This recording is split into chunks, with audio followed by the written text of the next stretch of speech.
પ્રભુ શ્રી કહે ઉપદેશ સંગ્રહ 3 પાનું 387 પ્રભુ શ્રી કહે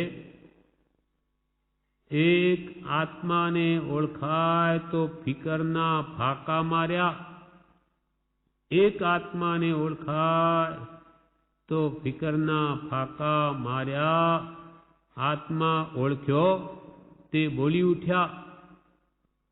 કે પ્રભુ શ્રી કહે એક જો આત્માની ઓળખાણ થઈ જાય તેને તો ફિકરના ફાકા મારી દીધા. એને પછી ફિકર શું? આત્માની ઓળખાણ થઈ ગઈ, હું આત્મા છું, દેહથી ભિન્ન છું, મારો ત્રણેય કાળમાં નાશ નથી, અજર અમર અવિનાશીને દેહાતી સ્વરૂપ છું, એવો જો દ્રઢ નિશ્ચય થઈ જાય તો એને પછી ફિકર શું? એને મરણનો કોઈ ભય નથી, કેમ કે હું મરતો જ નથી કોઈ કાળે. નમે મૃત્યુ કતો ભીતિ, મારું મરણ જ નથી તો વળી ભયશાનો.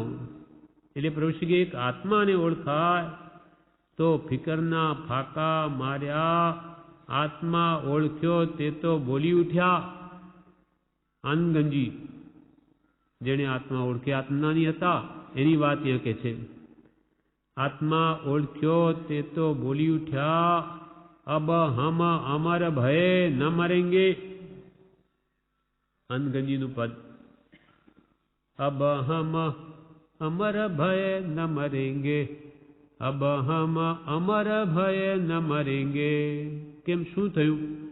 જીવતા તમે અમર બની ગયા અને કહો છો કે મરેંગે બી નહીં, કોઈ દિવસ મરીશું નહીં. શું કહ્યું? એવું શું થઈ ગયું? તો કે એનું કારણ આ છે, યા કારણ મિથ્યાત્વ દિયો તજ ક્યુ કર દેહ ધરેંગે, અબ હમ અમર ભય ન મરેંગે. એનું કારણ આ કે જે મિથ્યાત્વ હતું, મિથ્યામતિ હતી કે હું મરી જાઉં છું, દેહમાં આત્મબુદ્ધિ હતી, એ અમારી મિથ્યા માન્યતા ચડી ગઈ. દેહ તે મારું સ્વરૂપ જ નથી, હું દેહાદિ સ્વરૂપ નથી, દેહ શ્રી પુત્રાદિ કૃપાલદેવ કહ્યું તેમ મારું નથી, શુદ્ધ ચૈતન્ય સ્વરૂપ અવિનાશી એવો આત્મા છું. એમ આત્મભાવના કરતા રાગ દ્વેષનો ક્ષય થાય એવી આત્મભાવના એમને થયેલી છે આનંદગંજીને. એટલે કહે છે કે અબ હમ અમર ભય ન મરેંગે, યા કારણ મિથ્યાત્વ દિયો તજ, મિથ્યાત્વને હવે મૂકી દીધું, ક્યું કર દેહ ધરેંગે. એટલે આત્મભાવે ફરી દેહ ધારણ કરવાની નિશ્ચલ પ્રતિજ્ઞા છે. કૃપાલ કે અમે આત્મભાવે ફરી દેહ ધારણ કરવાના નથી, કર્માધીન લેવો પડે એ જુદી વાત છે, પણ અમારે કોઈ દેહ બીજી માં કરવી નથી, અમારે પુનર્જન્મ લેવો નથી, એની નિશ્ચલ પ્રતિજ્ઞા છે. એટલે ભાવથી કર્મને આધીન બધું કરવું થવું એથી થાય, પણ અમે આત્મભાવે હવે ફરી જન્મવું જ નથી અમારે. કાળ તો તેનો કિંકર થઈ ગયો, અબ હમ અમર ભય ન મરેંગે. એવા જીવોને કાળ તે તો કિંકર થઈ ગયો, એનો દાસ બની ગયો. એમને હવે મરણનો ભય નથી, મરણ કાળ એનો દાસ બની ગયો. પ્રભુ શ્રી કે અબ હમ અમર ભય ન મરેંગે. જેણે આત્મા ઓળખ્યો તે આવી રીતે બોલી ઉઠ્યા, તેમનો કાળ તો કિંકર બની ગયો, મૃત્યુ તેને મહોત્સવ થઈ પડે છે. આવા જેણે હું મારો કોઈ કાળે મૃત્યુ નાશ નથી, એવા પુરુષોને મૃત્યુ મહોત્સવ થઈ પડે છે. એટલે પ્રભુશ્રીના છેલ્લો બોધમાં એ જ આવે, મૃત્યુ મહોત્સવ. અમારે તો પ્રભુશ્રી એક મૃત્યુ મહોત્સવ છે, મહાન ઉત્સવ છે અમારે મન તો. કેમ કે હવે એથી હવે ઘણી ઊંચી સ્થિતિ પામવાના છીએ. જે કંઈ પણ આરાધના આ ભાવમાં થઈ છે એનું હવે ફળ મળશે. એટલે વિશેષ ઊંચી ગતિને પામવાના, એટલે અમારા માટે મૃત્યુ નથી, મૃત્યુ મહોત્સવ છે. પ્રભુ કે મૃત્યુ તેને મહોત્સવ થઈ પડે છે, એ તો તેને ઘેર વાજા વાગ્યા, બાકી બીજાને મરણ આવે ત્યારે જોઈ લો. એ તો એ જ્ઞાનીને ઘેર વાજા વાગ્યા કે એને મરણનો ભય નથી, અને મૃત્યુ મહોત્સવ આપણે ઘરે મહોત્સવ માંડ્યો હોય તો બેન્ડ વાજા બોલાવીએ તો કે છે કે એને ઘેર તો મૃત્યુનો મહોત્સવ છે. એટલે તેને ઘેર વાજા વાગ્યા, બાકી બીજાને મરણ આવે ત્યારે જોઈ લો. બીજા અજ્ઞાની જીવો જેને સત્પુરુષ મળ્યા નથી એ તો બહુ દુઃખી થાય કે આ બધું મારું માનેલું બધું જ છોડી દેવું પડશે. જ્યારે જ્ઞાનીને પરમાનંદ છે, એમને કોઈ દુઃખ નથી. વાજા વાગ્યા રે વાજા વાગિયા, વાજા વાગ્યા સદગુરુ ને દરબારે, અનહદ વાજા વાગિયા. વાજા વાગ્યા સદગુરુ ને દરબારે, અનહદ વાજા વાગિયા. અનહદ વાજા એટલે અંતરમાં જે નાદ છે અનહદ, એ આત્મજ્ઞાન થઈ આત્માનું સુખ પ્રગટ્યું એટલે ખરેખર વાજા તો એમના હૃદયમાં વાગ્યા. બાકી તો લૌકિક તો બધું મિથ્યા છે. એટલે પ્રભુશ્રી કે મૃત્યુ તેને મહોત્સવ થઈ પડે છે, એ તો તેને ઘેર વાજા વાગ્યા. બાકી બીજાને મરણ આવે ત્યારે જોઈ લો, મરણ આવશે જ. હવે પ્રભુશ્રી કે બધાને મરણ આવશે જ, ત્યારે હવે આ બધું દુઃખ ટાળવા બોલાવો કોને? પ્રભુશ્રી પ્રશ્ન વિરામ. મરણ તો બધાને આવશે, તો આ મરણનું દુઃખ ટાળવા માટે કોને બોલાવો? મરણ આવશે ત્યારે હવે આ બધું દુઃખ ટાળવા બોલાવો કોને? કયા સ્થળમાં જઈ રહેવું કે દુઃખ માત્ર ચાલ્યું જાય?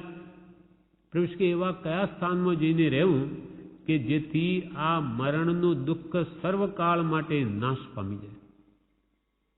કયા સ્થળમાં જઈ રહેવું કે દુઃખ બધું ચાલ્યું જાય? મોટા પુરુષો હોય તે સારા ઉત્તમ સ્થાનમાં રહે છે. મોટા જ્ઞાની પુરુષો તે હંમેશા સારા ઉત્તમ સ્થાનમાં રહે છે, પાયખાનામાં રહેતા નથી. તેમ આખું જગત પાયખાનામાં રહે છે, પણ જ્ઞાનીઓનું સ્થાન કયું છે? પ્રભુશ્રી શું કહે કે મોટા પુરુષો ઉત્તમ સ્થાનમાં રહે, પાયખાનામાં રહેતા નથી. પાયખાનું એટલે આ શરીર, આ શરીર રૂપી પાયખાનું. એટલે જ્ઞાની પુરુષો એમાંથી જ પાયખાનું થયું ને આપણા શરીરને લઈને. એટલે અહીંયા કહેવાનો આશય કે મોટા પુરુષો સ્વસ્વરૂપમાં રહે છે, આત્મ સ્વરૂપમાં. એ શરીરમાં રહેતા જ નથી, શરીરને મારું માનતા જ નથી. એટલે એ આવા પાયખાના રૂપ શરીરમાં રહેતા જ નથી. એ તો દિવ્ય દેવ છે, એવી આત્મા દ્રષ્ટિ જેને ખુલી. એટલે પ્રભુશ્રી કહે મોટા પુરુષો તો સારા ઉત્તમ સ્થાનમાં રહે છે, પાયખાનામાં રહેતા નથી. જ્યારે તેમ આખું જગત પાયખાનામાં રહે છે. જગતવાસી બધા જીવો પાયખાના રૂપ આ શરીરમાં રહે છે. કેમ કે સંડાસ પણ આપણા શરીરને લઈને જ છે, એ ખરાબ નથી. આપણે એને સંડાસ બનાવ્યું, શરીરમાંથી દુર્ગંધમય ધાતુઓ નીકળે બધી. એટલે આખું જગત પાયખાનામાં રહે છે, પણ જ્ઞાનીઓનું સ્થાન કયું છે? આ શરીરરૂપી પાયખાનામાં નથી રહેતા. જ્ઞાનીઓ ક્યાં રહે છે? તે પ્રશ્ન કરીને પોતે જવાબ આપે છે. પણ જ્ઞાનીઓનું સ્થાન કયું છે? પ્રશ્ન વિરામ પછી પોતે કહે સંભાવ. સંભાવ આ એમનું સ્થાન છે, આ જ્ઞાનીઓ રહેવાનું સ્થાન છે. સંભાવ, સમતા ભાવમાં રહે. જ્ઞાનીઓ ક્યાં રહે? સંભાવમાં. આ જગાએ જવા આ એમનું સ્થાન છે. આ જગાનું કેટલું સુખ, કેટલી સાહેબી છે તે કથ્યું જાય તેમ નથી. સંભાવ, જ્ઞાનીને જે કંઈ પણ સુખ દુઃખના પ્રસંગો આવે તે બધા પ્રત્યે સમ છે. આહોરમાં પ્રભુશ્રી પોતાની અંતરાત્મદશા પ્રગટ કરેલી કે પ્રભુ અમને કોઈ કુહાડાથી કાપે કે ચંદનનો લેપ કરે, બંને પ્રત્યે પ્રભુ અમને સમ છે, સમભાવ છે. એમને કોઈ કાપે તો એના પ્રત્યે દ્વેષ નહીં થાય, અને કોઈ માળા પહેરાવે કે પૂજે તો એના પ્રત્યે પણ રાગ નહીં થાય.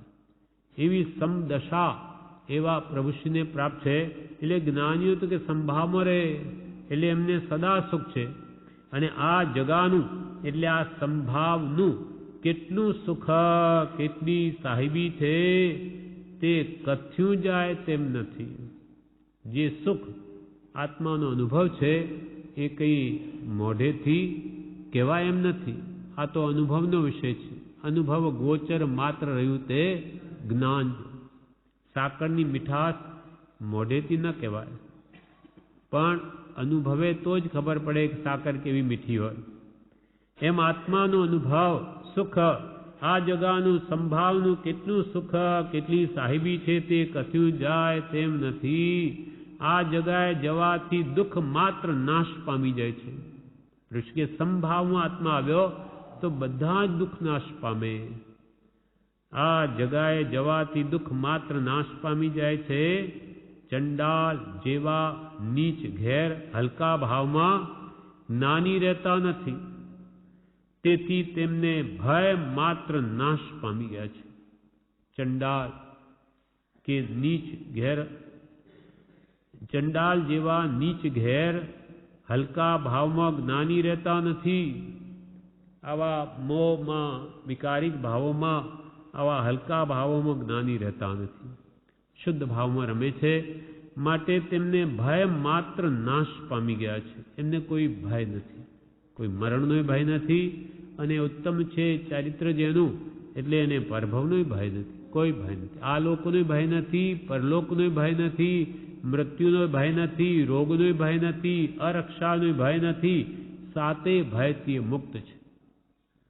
કેમ કે એ સંસારમાં અલિપ્ત ભાવે જ રહે છે.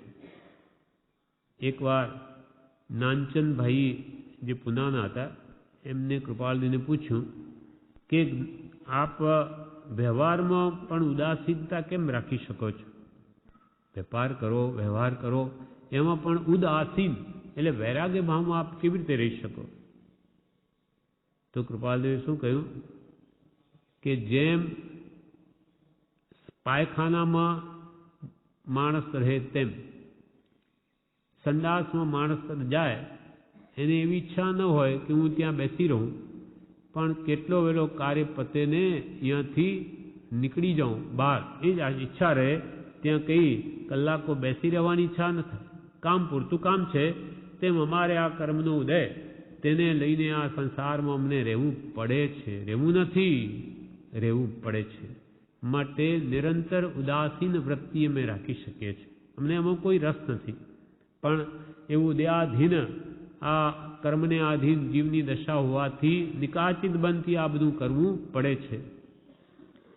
એમ એવી અલિપ્ત દશા હોવાથી જ્ઞાની કદી હલકા ભાવમાં રહેતા નથી, પણ એ તો ઉત્તમ સમભાવમાં જ રહે છે.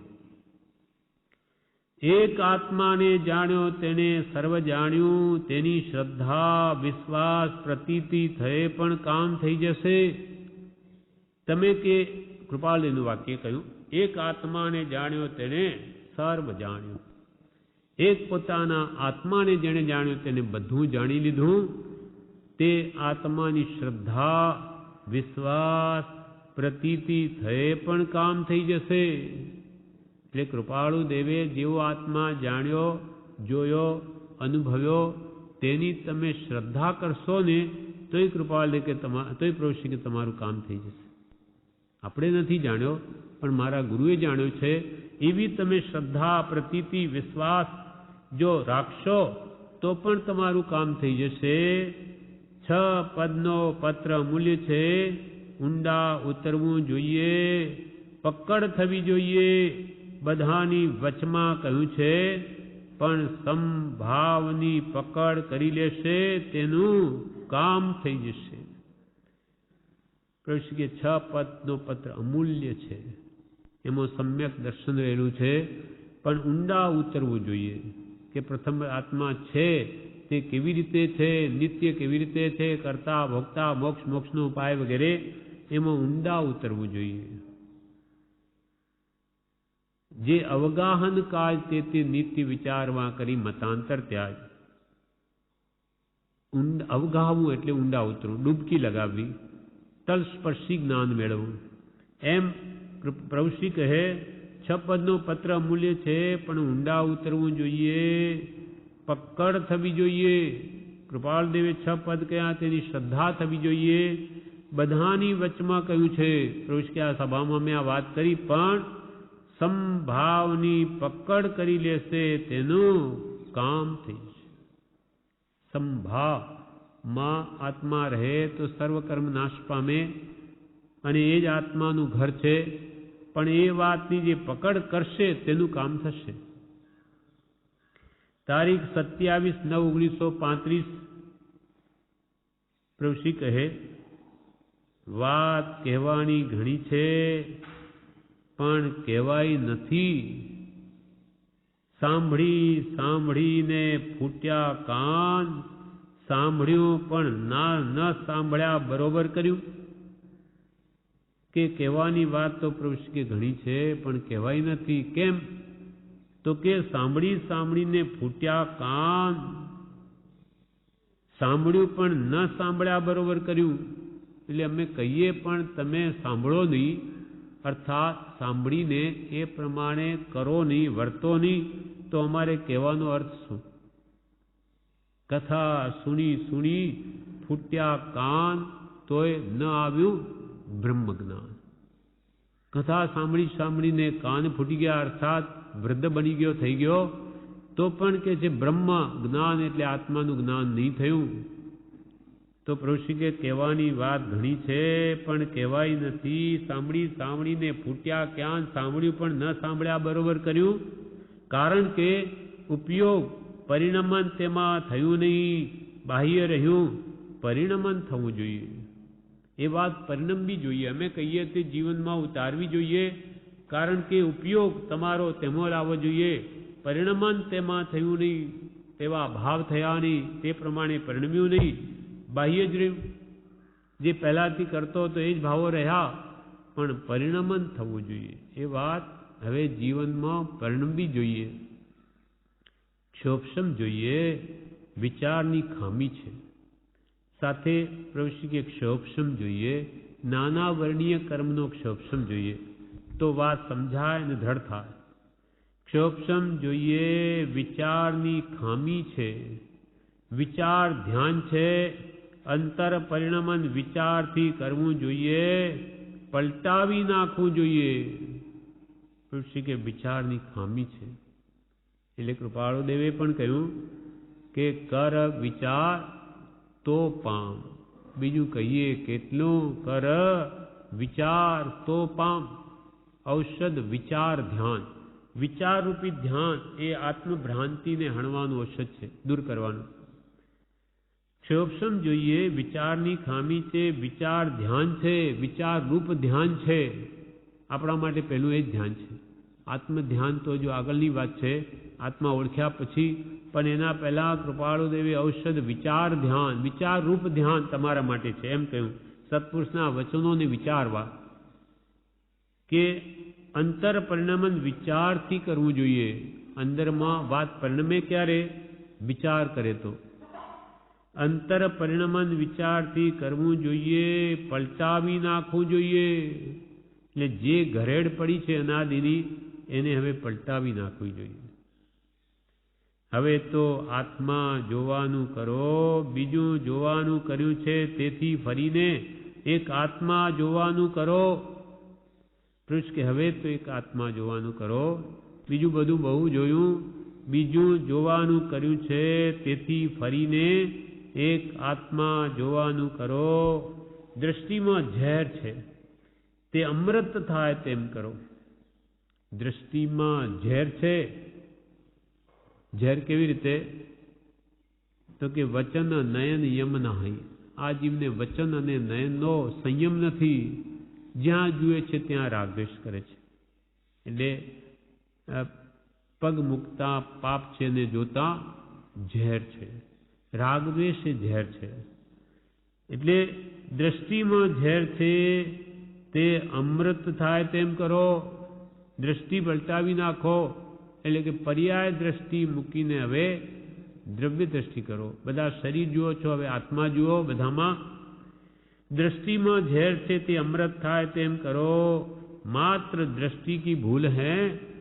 જ્ઞાનીઓએ એ જ કર્યું છે. જ્ઞાની પુરુષોએ પણ એ જ કર્યું છે. એ જ જોયું છે. કર વિચાર તો પામ, વિચાર વડે દ્રષ્ટિ પલટાવી અંતરદ્રષ્ટિ કરવાની જરૂર છે. વિચારથી મોહવાળી દ્રષ્ટિને પલટાવી હવે અંતર આત્મદ્રષ્ટિ કરવાની જરૂર છે. તારીખ 28/9/1935 पर्याय दृष्टि न दीजिए एक ज कनक अभंग रे. पर्याय दृष्टि न दीजिए केम के कनक एक ज छे, एक ज कनक अभंग रे. आनंदजी लख्યું पर्याय दृष्टि दो માં પણ દ્રવ્ય દૃષ્ટિ કરો. રૂપ જુઓ નહીં, બધાના જુદા જુદા, પણ દ્રવ્ય જુઓ, વસ્તુ જુઓ. જેમ કે સોનાનો હાર હોય, એને ભાંગી નાખ્યો તો સોનારૂપ પર્યાય અવસ્થા હતી તે હવે તૂટી ગઈ, અને બંગડી એની બનાવી તો બંગડીરૂપ અવસ્થાનો જન્મ થયો. પણ બેમાં સોનું તો તેનું તે જ છે. તેમ બધા આત્માઓ છે, આ બધા કર્મના રૂપ છે, બધા શરીરો, પણ બધામાં આત્મા તો એક સરખી છે. બીજા ભાવમાંથી અહીંયા આવ્યા ત્યારે માનો કે ઢોર પશુની યોનિમાંથી આવ્યા હોઈએ તો ઢોર પશુની યોનિરૂપ અવસ્થાનો નાશ થયો, મનુષ્યરૂપ અવસ્થાનો જન્મ થયો, પણ આત્મા તો તેનો તે જ છે. એમ પર્યાય દ્રષ્ટિ હવે કાઢો. पर्याय दृष्टि न दीजिए एक ज कनक अभंगरे. जे मोटा पुरुषो मोक्षने माटे उद्यम करी रह्या छे ते तो बधुं अवळानुं सवळुं ज करे छे. जे मोटा ज्ञानी पुरुषो मोक्ष माटे प्रयत्न करी रह्या छे ते तो बधुं अवळानुं सवळुं ज करे. एनुं कोई भूंडुं करे तेनुं पण ए तो एनुं सवळो अर्थ ले के सारुं थयुं के आटला आपणा कर्म खपी गया, आटलो एटली देणदारी ओછી થઈ. सम्यक दृष्टिનું लक्षण શું? તો કે જે અવળાનું સવળું કરે, એનું અવળું કરે એનું પણ એ સવળું જ લે. આત્મા ઉપર ભાવ પ્રેમ પ્રીતિ અત્યંત કરવી જોઈએ. ખાતા પીતા બોલતા ચાલતા બેસતા ઉઠતા દરેક સમયે એને સંભાળવો જોઈએ. એનું સ્વરૂપ કેવું અદ્ભુત છે, એનું સુખ અનંત છે, એની રિદ્ધિ અનંત છે. પ્રભુશ્રી કહે આત્મા ઉપર હવે પ્રેમ ભાવ પ્રીતિ વધારવી જોઈએ, અને ખાતા કે પીતા કે બોલતા કે હાલતા કે ચાલતા બેસતા ઉઠતા દરેક સમયે તે આત્માને સંભાળવો જોઈએ. એ આત્માનું સ્વરૂપ કેવું અદ્ભુત છે, એનું સુખ અનંત છે, એની રિદ્ધિ આત્માની અનંત છે. એને માટે ગાંડા થઈ જવું, આત્મા મેળવવા પુરુષ કે ગાંડા થઈ જવું, ભલે જગત ગાંડા કહે પણ એક એ જ એને માટે ગાંડા થઈ જવું. અર્થાત ભક્તિ ભજન કરે, સ્મરણ બહુ કરે તો ગાંડિયા જેવો છે, આખો દાડો માળા ગણ્યા કરે, ભલે કહે, પણ આપણે કે ગાંડા થઈ જવું, આપણું આત્મહિત જોવું. સર્વજ્ઞાની પુરુષો એક જ વાટે મોક્ષે ગયા છે. તે વાટ સમતા છે, બહુ અદ્ભુત છે. વિષમ ભાવ છે ત્યાં બંધન છે, સમભાવ છે ત્યાં અબંધતા છે. એટલે આત્મજ્ઞાન મેળવવા સ્વરૂપનું સ્મરણ કરતા ભલે લોકો ગાંડા કહે, અને સમભાવમાં આવી જવું. કેમ કે સમતા જ આત્માનું ઘર છે, બહુ અદ્ભુત છે. અને જ્યાં વિષમ ભાવ થાય કોઈ પણ નિમિત્તે ત્યાં આત્માને બંધન છે, અને સમભાવ છે ત્યાં અબંધતા છે. પ્રભુશ્રી કે જ્યાં આત્મા સમભાવમાં આવ્યો ત્યાં કર્મબંધ છે જ નહીં, અને એ જ સર્વ કર્મથી છૂટવાનો સર્વશ્રેષ્ઠ ઉપાય છે. તે સંભાવ છે. દરેક સુખમાં કે દુઃખમાં બધામાં જીવ સંભાવો રહે તો એ સમય સમય કર્મથી મુક્ત જ થાય છે. આ પ્રમાણે આ તારીખનો બોધ પૂરો થયો. વિશેષ આપણે આવતીકાલે 388 તારીખ 29/9/1935 પત્રાંક 670 વાંચન. કૃપાળજીનું પત્રાંક 670. તેમાંની એક લીટી. ઓમ સદગુરુ પ્રસાદ. જ્ઞાનીના સર્વ વ્યવહાર પરમાર્થ મૂળ હોય છે, તો પણ જે દિવસે ઉદય પણ આત્માકાર વર્તશે તે દિવસને ધન્ય છે. કૃપાળદેવે લખ્યું ઓમ સદગુરુ પ્રસાદ. ઓમ પંચ પરમેષ્ઠીનું સંક્ષિપ્ત સ્વરૂપ અને સદગુરુ પ્રસાદ એટલે સદગુરુની કૃપા. સદગુરુની કૃપા થાય તો જ પંચ પરમેષ્ઠીનું જે સહજાત્મ સ્વરૂપ છે એ પ્રગટે અથવા પ્રાપ્ત થાય, નહીં તો નહીં થાય. એટલે ઓમની પ્રાપ્તિ તે સદગુરુ પ્રસાદથી છે. એમ કોઈ પણ સવળો અર્થ આત્મપોષક લેવાની ના નથી. ઓમ સદગુરુ પ્રસાદ. જ્ઞાનીના સર્વ વ્યવહાર પરમાર્થ મૂળ હોય છે. જ્ઞાની પુરુષો કોઈ પણ વ્યવહાર કરે, લૌકિકમાં વર્તા દેખાય તો પણ એમાં પણ પરમાર્થ રહેલો હોય છે. કેમ કે જ્ઞાની ઉદય બળવાન ન હોય તો એ વ્યવહારમાં પ્રવર્તે જ નહીં.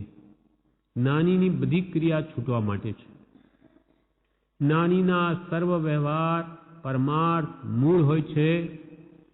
તો પણ જે દિવસે ઉદય પણ આત્માકાર વર્તશે તે દિવસને ધન્ય છે. તો પણ કૃપાલદેવ કહે છે કે અમારો જે ઉદય છે કર્મોનો એ બાહ્ય ને અંતર બે આત્માકાર વર્તશે તે દિવસને ધન્ય છે. એટલે કે અંતરંગ તો અમારી આત્મશુદ્ધિ છે જ, અમે આત્મામાં જ રમણતા કરીએ છીએ, પણ બહાર પણ જે આત્મા રમણતામાં વિક્ષેપના કારણ છે, સંસારની વેપાર કે વ્યવહારની પ્રવૃત્તિ, એ પણ જ્યારે મટી જશે એટલે બાહ્ય ને અંતર બે નિવૃત્તિ જ્યારે અમને મળશે તે દિવસને ધન્ય છે. હા, કર્મ માર્ગ આપશે અને સર્વસંગ પરિત્યાગ થશે તે દિવસને ધન્ય છે. તો પણ જે દિવસે અમારો આ ઉદય પણ આત્માકાર વર્તશે તે દિવસને ધન્ય છે. આના ઉપર હવે પ્રભુશ્રીજી કહે છે, પ્રભુશ્રી કહે સર્વ શાસ્ત્રોનો સાર, તત્વોનો સાર શોધીને કહી દીધો છે. બહુ દુર્લભ આ કાળમાં કામ કાઢી નાખે તેવું કૃપાળુ દેવે આપ્યું છે. વિશ્વાસ હોય તો કહું. સર્વ શાસ્ત્રોનો સાર સંક્ષેપમાં અને તત્વોનો પણ સાર શોધીને કહી દીધો છે. બહુ દુર્લભ, અત્યંત દુર્લભ આ કાળમાં આપણું કામ કાઢી નાખે તેવું કૃપાળુ દેવે આપ્યું છે. તેવું કૃપાળુ દેવે આપ્યું છે. પણ વિશ્વાસ હોય તો કહું. તમને અમારા વચન પર વિશ્વાસ હોય તો કહું, નહીં તો કહેલું બધું ફોક જાય. એટલે વિશ્વાસ હોય તો કહું. પછી પોતે કહે છે શું આપ્યું છે કે જે તત્વોનો સાર છે, સર્વશાસ્ત્રોનો સાર છે તે શું? તે આ બધા જે કૃપાળ દેવે આપ્યા સાધન તે બતાવે છે. 20 દુહા ભક્તિના છે તે મંત્ર સમાન છે. 100 વખત 1000 વખત બોલાય તો પણ ઓછું છે. લાભના ઢગલા છે. ક્ષમાપનાનો પાઠ, 6 પદનો પત્ર, યમ નિયમ, આત્મસિદ્ધિ, આટલા સાધન અપૂર્વ છે, ચમત્કારિક છે. રોજ ભણવા જરૂરના છે. જીવતા સુધી આટલી ભક્તિ રોજ કરવી જ. દરજીનો છોકરો જીવે ત્યાં સુધી સીવે એ તો ખોટી વાત છે, પણ તેમ જીવતા સુધી આટલું તો કરજો જ. તેથી સમાધિ મરણ થશે, સમકિતનો ચાંદલો થશે, વધારે શું કહું. આ પોતે જાત અનુભવીને કહ્યું છે. આ બધું પોતે આ સાધનોનો ઉપયોગ કરીને આત્મજ્ઞાન પામ્યા છે. એટલે ઠોકીને કહે છે કે તમને પણ વિશ્વાસ હોય તો કહું કે આ 20 દુઆ છે તે ભક્તિના છે, તે મંત્ર સમાન છે. સંસારનું ઝેર ઉતરી જાય એવા છે. જેને હજારો વખત પ્રભુશ્રી બોલ્યા છે. રાત્રે આંખમાંથી આંસુ પડે એ પ્રભુ બોલતા આખું ઓસીગું પલળી જાય. એટલો પશ્ચાતાપ જેને થતો હતો. આપણને એનું મહાત્મ્ય લાગ્યું નથી, માટે એવો ભાવ ઉપજતો નથી. પણ પ્રભુશ્રીને થયો છે માટે કે આ તો એક એક શબ્દમાં મંત્ર રહેલો છે કે સંસારનું ઝેર ઉતારી દે એવી આ અદ્ભુત વસ્તુ છે. પણ પ્રભુશ્રી કે જીવે સામાન્યપણું કરી નાખ્યું છે. શું છે? આ તો સામાન્ય છે, જાણે 20 દુહા, પણ સામાન્ય નથી. એક એટલે કે છે કે 1000 વર્ષની લાખ વખત બોલાય તો ઓછા છે. 20 દુહા ભક્તિના છે તે મંત્ર સમાન છે. 100 વખત 1000 વખત બોલાય તો પણ ઓછું છે. લાભના ઢગલા છે. એને વાત સમજાય કે મારામાં કયા કયા દોષ રહેલા છે, એને ધ્યાનમાં આવે તો કાઢે. હાલ તો એને પોતાના દોષ શું છે એનું ખબર નથી. પોતાના દોષોની પણ જીવને એનું ધ્યાન આવતું નથી, લક્ષ આવતો નથી, તો એ દૂર કેવી રીતે કરે?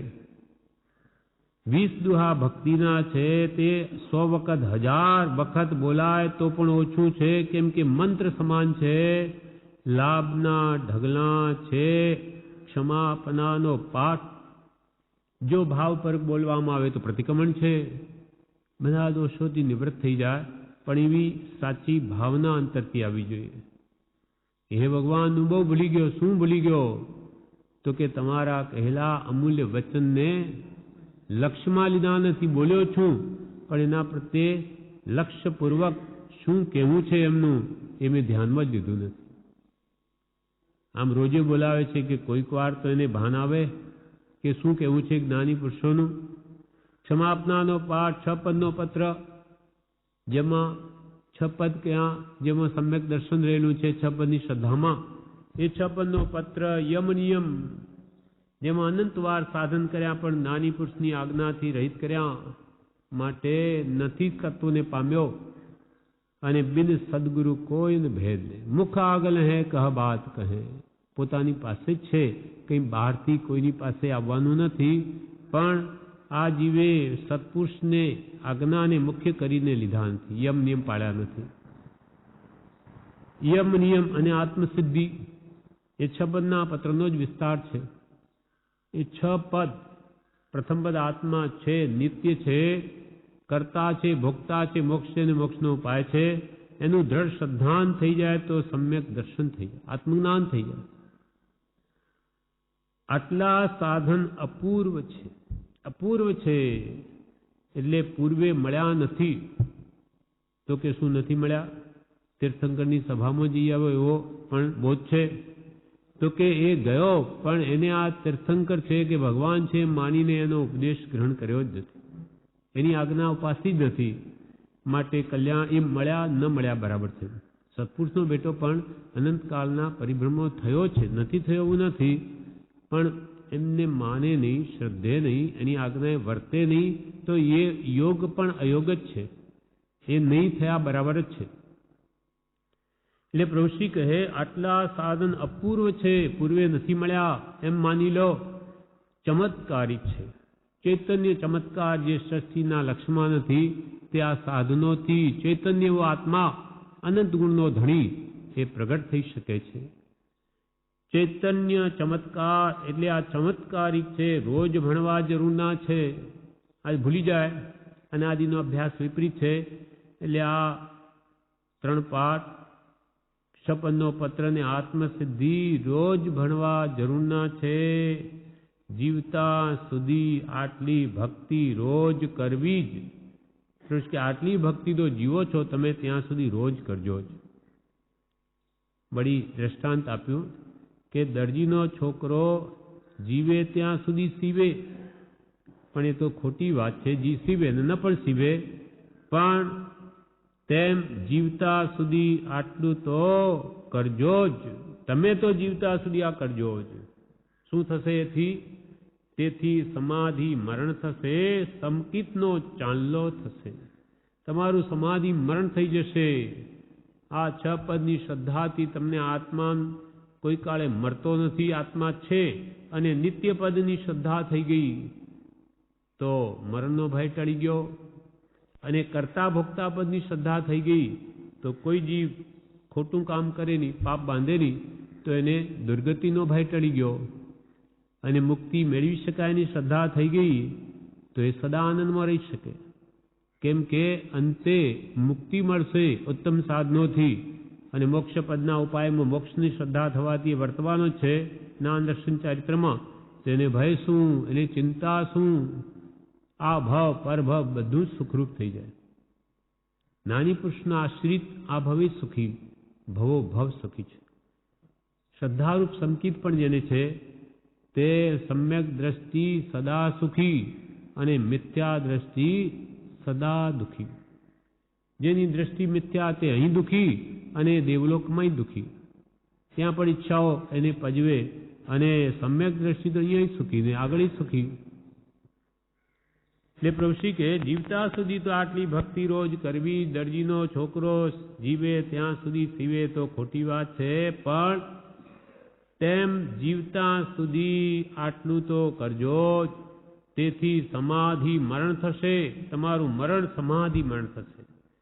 અને સંકિતનો ચાંદલો જે અનંત કાળમાં થયું નથી તે થઈ જશે. સંકિત નવી લયો રે એ તો રૂલ્યો ચતુર ગતિ માહી. સંકિત નવી લયો રે એ તો રૂલ્યો ચતુર ગતિ માહી. ઘણી જીવ દયા પણ ઘણી ખાધી, તેથી નથી ખાવું એમ નથી કહેવું. જીવ દયા તો અંતરદયા જેને હોય એને પરજીવની દયા ખાય જ. એટલે અહીંયા કે છે ત્રસ થાવર કી કરુણા કીની જીવન એ કવિરાધ્યો. અનંત કાળમાં એવું ચારિત્ર પાળ્યું નિર્મળ કે ત્રસ કાય હાલતા ચાલતા જીવો કે સ્થાવર પૃથ્વી પાણી અગ્નિ એની પણ રક્ષા ખૂબ કરી. ત્રસ સ્થાવર કી કરુણા કીની જીવન એ કવિરાધ્યો. અને સવાર બપોર સાંજ ત્રણેય કાળ સામાયિક પણ કરી. તીન કાલ સામાયિક કરતા શુદ્ધ ઉપયોગ ન સાધ્યો. સમકિત નબિલયો રે એ તો રૂલ્યો ચતુર ગતિ માહી. આટલી બધી સાધના પૂર્વે અનંતકાળના પરિભ્રમણો કરી છતાં સમકિત નવી લયું રે એ તો રૂલ્યો ચતુર્ગતિ માહી, ચાર ગતિમાં રજડ્યો. એવું અદ્ભુત અમૂલ્ય અથવા અત્યંત દુર્લભ એવું સમ્યક દર્શનનો ચાંદલો તમારે થઈ જશે. જો કે ભાવપૂર્વક સપ્ત વ્યસન ત્યાગ કરી, સાત અભક્તનો ત્યાગ કરીને તમે કે આ 3 પાઠ 56નો પત્ર આત્મસિદ્ધિ અને મંત્ર સ્મરણ જો રોજે કરશો તો તમારે સંકિતનો ચાંદલો થઈ જશે, સમાધિ મરણ થઈ જશે. આ મનુષ્ય ભાવ તમારો સફળ થઈ જશે. એમ પ્રભુશ્રીજી આ પોતાના અનુભવની વાત કહે છે. એટલે કે અમારા અનુભવથી અમે કહીએ છીએ, પણ તમને વિશ્વાસ હોય તો તમારું કામ થઈ જાય. બીજું એક દેવવંદન છે તે પણ અપૂર્વ છે. બીજું એક દેવવંદન છે તે પણ અપૂર્વ છે. પ્રત્યક્ષ દેવને બોલાવ્યો છે માટે તે પણ દરરોજ કરવાયું છે. દેવવંદનમાં ગુરુની સ્તુતિ, સતદેવની સ્તુતિ, સત્શાસ્ત્રની સ્તુતિ એ બધાની સ્તુતિ આવી જાય છે. હા, દેવ ગુરુ ધર્મ ત્રણેયની સ્તુતિ શાસ્ત્રમાં ધર્મ આવી ગયો. અને દેવ ગુરુ ધર્મ ત્રણેયની સ્તુતિ ભાવપૂર્વક કરી છે. અને સર્વમાં મૂળભૂત કારણ શ્રી ગુરુ છે, એટલે ગુરુનું વિશેષ મહાત્મ્ય બતાવ્યું છે. કેમ કે એના વગર સાચા દેવ, સાચો ધર્મ સમજાય એમ નથી. એટલે પ્રત્યક્ષ દેવને બોલાવ્યો છે. એ ભાવપૂર્વક એ કરવામાં આવે તોય જીવને અદ્ભુત લાભ થાય એવું છે. એટલે ગમે ત્યાં હોઈએ તો પણ દેવવંદન તો કે કરવું જ. અને આ ભક્તિ આજ્ઞા ભક્તિ અવશ્ય કરવી. બીજું એક દેવવંદન છે તે પણ અપૂર્વ છે. પ્રત્યક્ષ દેવને બોલાવ્યો છે માટે તે પણ દરરોજ કરવા યોગ્ય છે. આપણા હિત માટે પ્રભુ શીખે છે. એમને તો એથી કોઈ હિત કાંઈ નથી. આનંદથી કરુણા વડે આપણને માર્ગદર્શન આપે છે. જ્ઞાનીના સર્વ વ્યવહાર પરમાર્થ મૂળ છે તે સાથી. જ્ઞાની પુરુષના ઉપર આવ્યું ને કૃપાલદેવના 670માં પત્રમાં કે જ્ઞાનીના સર્વ વ્યવહાર પરમાર્થ મૂળ હોય છે. હવે એના વિશે કહે છે જ્ઞાનીના સર્વ વ્યવહાર પરમાર્થ મૂળ છે તે સાથી. એ જે કંઈ પણ કરે તેને આત્માર્થમાં જ લાભ થાય એવો જ એનો વ્યવહાર છે. કેવી રીતે? તો કે જ્ઞાની પાસે એવું શું છે કે જેથી તે જે કરે તે સબળું. જ્ઞાની પુરુષ પાસે એવું શું છે કે જેથી તે જે કરે તે સબળું? ખાય છે તો ખાતા નથી, સંસારમાં છે તોય સંસારી નથી. આશ્રમના કામમાં સંભાર થાય તેવું શું મળ્યું છે? એવું કે જ્ઞાનીને શું મળ્યું કે ખાતા છતાંય ખાતા નથી, સંસારમાં રહેવા છતાંય સંસારી નથી, અને આશ્રમના કામ કરવામાં પણ જેને સમર્થ થાય એવું એમને શું મળ્યું? તો પ્રભુશ્રી કહે તેમને ગુરુ ગમ મળી છે. ગુરુ ગમ મળી છે, તેથી તે આત્મા માં પરિણમ્યા છે. ગુરુગમ, જે ઘણી યોગ્યતા પ્રાપ્ત થઈ ગુરુ તેને આપે, ભેદ જ્ઞાન કરાવી દે. જેમ કે પ્રભુશ્રીને કૃપાળદેવ 1 મહિનો વસોમાં રહી અને આખી આત્મદ્રષ્ટિ કરાવી દીધી, ગુરુ ગમ આપી દીધી કે પછી દેહથી ભિન્ન એવો આત્માનો એમને અનુભવ થઈ ગયો. અને તેથી તેમને ગુરુગમ મળી છે, તેથી તે આત્મામાં પરિણમ્યા છે. એક આત્મા ઓળખવાની સર્વને જરૂર છે. માટે પ્રભુશ્રી કે હવે બધાને એક પોતાના આત્માને ઓળખવાની જરૂર છે. ત્યાં સુધી સંસારમાં ક્યાંય સુખ નથી. ગુરુગમ કેમ મળે? આત્મા કેમ ઓળખાય? પોતે જ કહ્યું પહેલા તો કે સર્વ જીવાત્માઓને પોતાના આત્માની ઓળખાણની અત્યંત જરૂર છે. કેમ કે અનાદિકાળથી એ પોતાના સ્વરૂપને જ ભૂલેલો છે. અને જ્યાં સુધી એ સ્વસ્વરૂપને નહીં ઓળખે ત્યાં સુધી એને ક્યાંય સુખ મળવાનું છે જ નહીં. કેમ કે આત્મા સિવાય કોઈ પદાર્થમાં સુખ છે જ નહીં. આપણને લાગે છે આપણી ભ્રાંતિ છે. સુખ એ આત્માનો ગુણ છે. સુખાભાસ, સમતા, રમતા, વૃદ્ધતા, જ્ઞાયકતા, સુખભાસ, વેદકતા, ચૈતન્યતા એ સબ જીવ વિલાસ છે. સુખ વસે આત્મા વિશે પણ તેનો નહીં નિર્ધાર. સુખ શોધે હીન વસ્તુમાં, જડમાં નહીં જડના. જડમાં સુખ છે જ નહીં, જડ પદાર્થોમાં એ તો જાણતું નથી સુખ શું ને દુઃખ શું. આત્મા એ ભ્રાંતિથી જડમાં કલ્પી લીધું છે, બાકી જડમાં સુખ હોઈ શકે નહીં, એનો ગુણ જ નથી. સુખ દુઃખ એ આત્માનો ગુણ છે. એમ અહીંયા કહ્યું, જ્યાં સુધી આત્માને ઓળખે નહીં ત્યાં સુધી સુખ નથી. હવે ગુરુગમથી આત્માને ઓળખાણ થાય તે ગુરુગમ કેમ મળે અને આત્મા કેમ ઓળખાય? પ્રભુશ્રીએ પ્રશ્ન પૂછ્યો સભામાં, ગુરુગમ કેમ મળે, આત્મા કેમ ઓળખાય? પ્રશ્ન વિરામ. પછી પોતે જવાબ આપે, તમારી વારે વાર છે. તમારી વારે વાર છે. ભાવ તે પામવાના રાખો. ભાવને પરિણામ બહુ મોટી વાત છે. કે તમારી જ વાર છે. અમે તો આપવા જ બેઠા છીએ. તમારી તૈયારી હોય તો હમણાં આપી દઈએ. તમારી વારે વાર છે.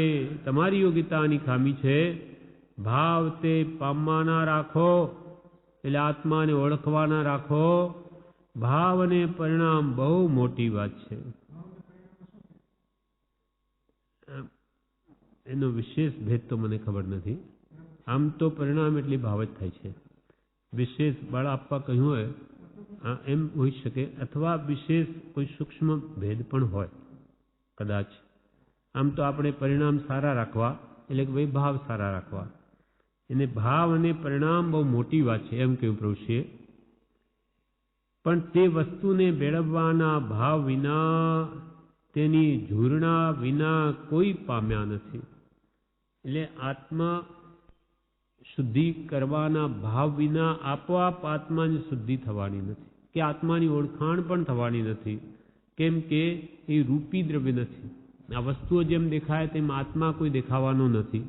જ્ઞાન ચક્ષુ જોઈએ, અને એને જ્ઞાન એટલે દિવ્ય નેત્ર, સત્પુરુષના બોધ વડે સમ્યક જ્ઞાનથી જ આત્માને જાણી શકાય છે.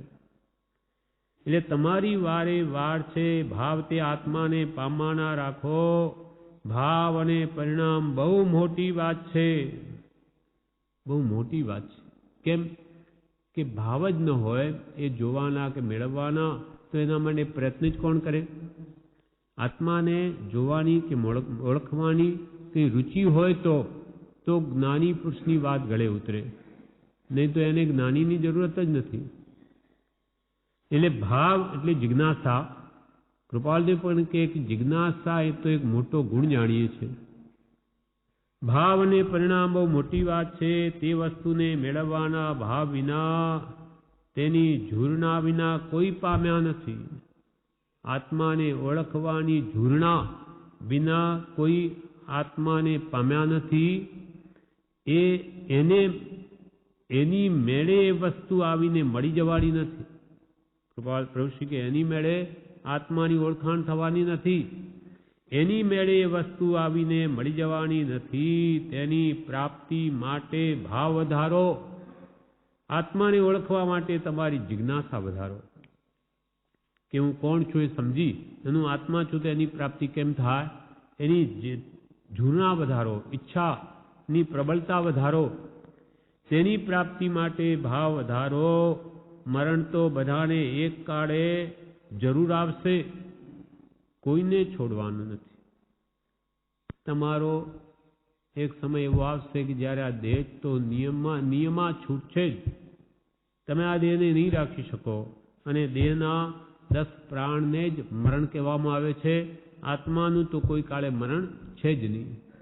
5 ઇન્દ્રિયો કે મન વચન કાયના 3 યોગ, આયુષ્ય અને શ્વાસોશ્વાસ એ 10 પ્રાણોના નાશને જ વ્યવહારમાં મરણ કહેવામાં આવે છે. આત્મા તો અજર, અમર ને અવિનાશી ને દેહાતીત સ્વરૂપ છે. દેહથી અતીત સ્વરૂપ છે, ભિન્ન સ્વરૂપ છે. પણ કર વિચાર તો પામ. સત્પુરુષના બોધે વિચાર કરે તો જ એ આત્માની ઓળખાણ થાય એવી છે. પણ ગરજ હોય તો સત્પુરુષના બોધમાં ઊંડો ઉતરે, નહીં તો ઉપલક્ષ્યું વાંચી લે તો ખ્યાલ ના આવે. તેની ઝૂરણા વિના કોઈ પામ્યા નથી. એની મેળે એ વસ્તુ આવીને મળી જવાની નથી. તેની પ્રાપ્તિ માટે ભાવ વધારો. મરણ તો બધાને એક કાળે જરૂર આવશે, કોઈને છોડવાનું નથી. સંજોગ છે તે બધા છૂટશે. આપણે સંયોગ જે પણ હમણાં મળ્યા કુટુંબના, ધન વગેરેના, એ બધા છૂટી જશે. સંજોગો છે તે બધા છૂટશે. આવા દેહો, આવા સંજોગો અનંતી વાર છોડ્યા, પણ એક આત્મા છોડ્યો નથી. આપણા આત્માએ અનંત આવા દેહ ધારણ કર્યા અને અનંત વાર છોડ્યા શરીરો.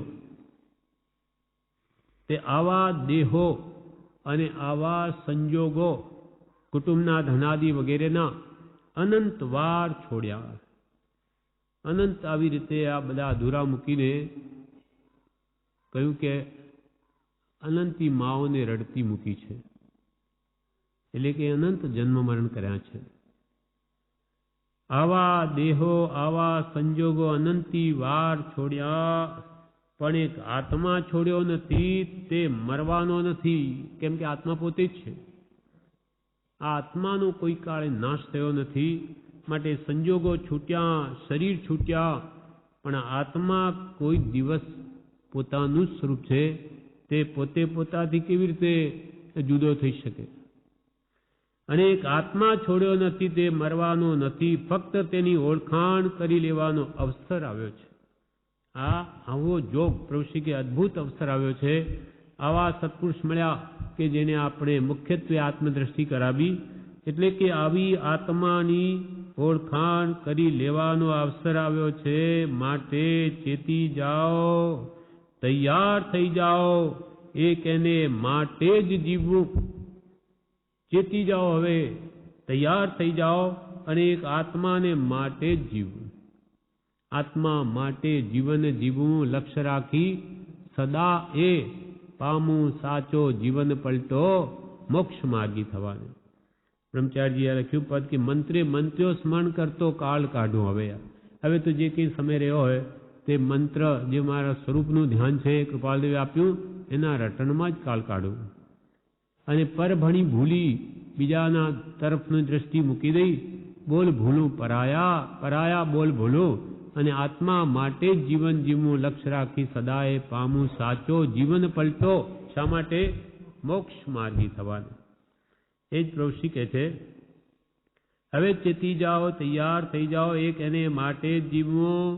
ખાતા, પીતા, બોલતા, ચાલતા ઉઠતા બેસતા દરેક પ્રસંગે એક આત્મભાવના, તે સિવાય બીજું બધું ઝેર છે, હળાહળ કાળકૂટ ઝેર છે. ખાતા પીતા ઉઠતા બેસતા એક આત્માને સ્મરણમાં લ્યો અને એ આત્મભાવના સિવાય બીજું જગતમાં જો દ્રષ્ટિ ગઈ તો રાગદ્વેષ થશે, મોહ થશે અને તે હળાહળ કાળકૂટ ઝેર છે.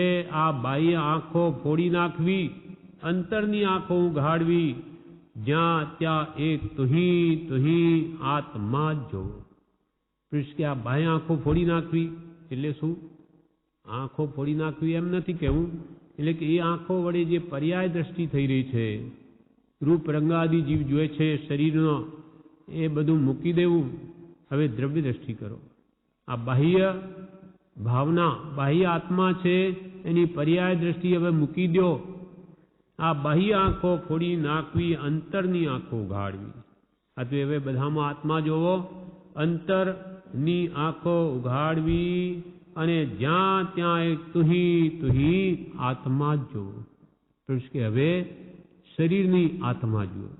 પુરુષ કે આ બધા મળદા છે, એમાં રહેલો ચૈતન્ય શક્તિમાં આનંદ શક્તિનો ધણી એ બધામાં રહેલો છે. એ આત્મા જુઓ, એને લઈને જ બધું રમણીય છે. જ્યાં ત્યાં એક તુહી આત્મા જ જોવો. આ પ્રમાણે પ્રભુશ્રીજી આગળ જણાવે છે. જે આપણે 389 પ્રભુશ્રી કહે, આ અવસર જેવો તેવો જાણશો નહીં. પ્રભુશ્રી કહે, આ અવસર દેવો તેવો જાણશો નહીં. વાત સાંભળતા પરિણમી જવાય છે, ત્યાં કોટી કલ્યાણ થાય છે. આત્મા કેવી અપૂર્વ વસ્તુ છે, તેનું મહાત્મ્ય કથ્યું જાય તેમ નથી. પ્રભુ કે આ તમને જે અવસર મળ્યો છે તે જેવો તેવો જાણશો નહીં. આ તો કોઈક જ વાર એવો અવસર આવે, બાકી આવી બધી જોગવાઈ પ્રતિ વખત નથી મળતી. અવસર બેર બેર નહીં આવે. અવસર બેર બેર બેર એટલે વાર વાર. અવસર બેર બેર નહીં આવે. यूं जाने तू कर ले भलाई, जन्म जन्म सुख पावे. अवसर बेर बेर नहीं आवे. अवसर वार वार नहीं આવે. यूं જાણે તું કર લે ભલાઈ, બધાનું ભલું કર અને એની સાથે તારા પોતાનું ભલું કર. આજી બીજાની દયામાં ધર્મમાંની બેસીને પોતાનો અંતર મોહ જે પોતાને મૂંઝવે છે એ પોતાની દયા રહી જાય છે. તે કહીએ જિજ્ઞાસ ભવે ખેદ અંતર દયા. તે કહીએ જિજ્ઞાસ ભવે ખેદ પ્રાણી દયા, ત્યાં આત્માર્થ નિવાસ. પછી આગળ જતા ભવે ખેદ અંતર દયા. તે કહીએ જિજ્ઞાસ. તે જિજ્ઞાસુ જીવને થાય સદગુરુ બોધ, તો પામે સમકીતને ને વર્તે અંતર શોધ. એવી જેને અંતર આત્માની દયા ખીલી ઉઠી, એને પછી સત્પુરુષનો બોધ થાય તો જ્ઞાનની પ્રાપ્તિ થાય છે. માટે કહ્યું પ્રભુ શ્રી કે આ અવસરને તમે જેવો તેવો જાણશો નહીં. આવો ભગવાન મહાવીરનો વિતરાગ માર્ગ તે પણ કૃપાળુ દેવે અમને શુદ્ધ કરીને બતાવ્યો. આવા ભયંકર કલયુગમાં હુંડા અવસરપીણી કાળ છે. આ કાળ જે કાળમાં આપણે બેઠા છીએ તે અનંત કાળ વીતે જ આવો કોઈ કાળ આવે. અનંત અવસરપીણીઓ ઉત્સરપીણીઓ વહી જાય ત્યારે આવો હુંડ ધીટ ભયંકર બિહામણો ભયંકર કાળ આવે છે. તેમાં આપણને એવી જોગવાઈ મળી એ તો પુણ્યની પરાકાષ્ઠા થઈ ગઈ. હવે જો આપણે પુરુષાર્થહીન રહીશું તો આપણા જેવો કોઈ મૂર્ખ શિરોમણી નથી.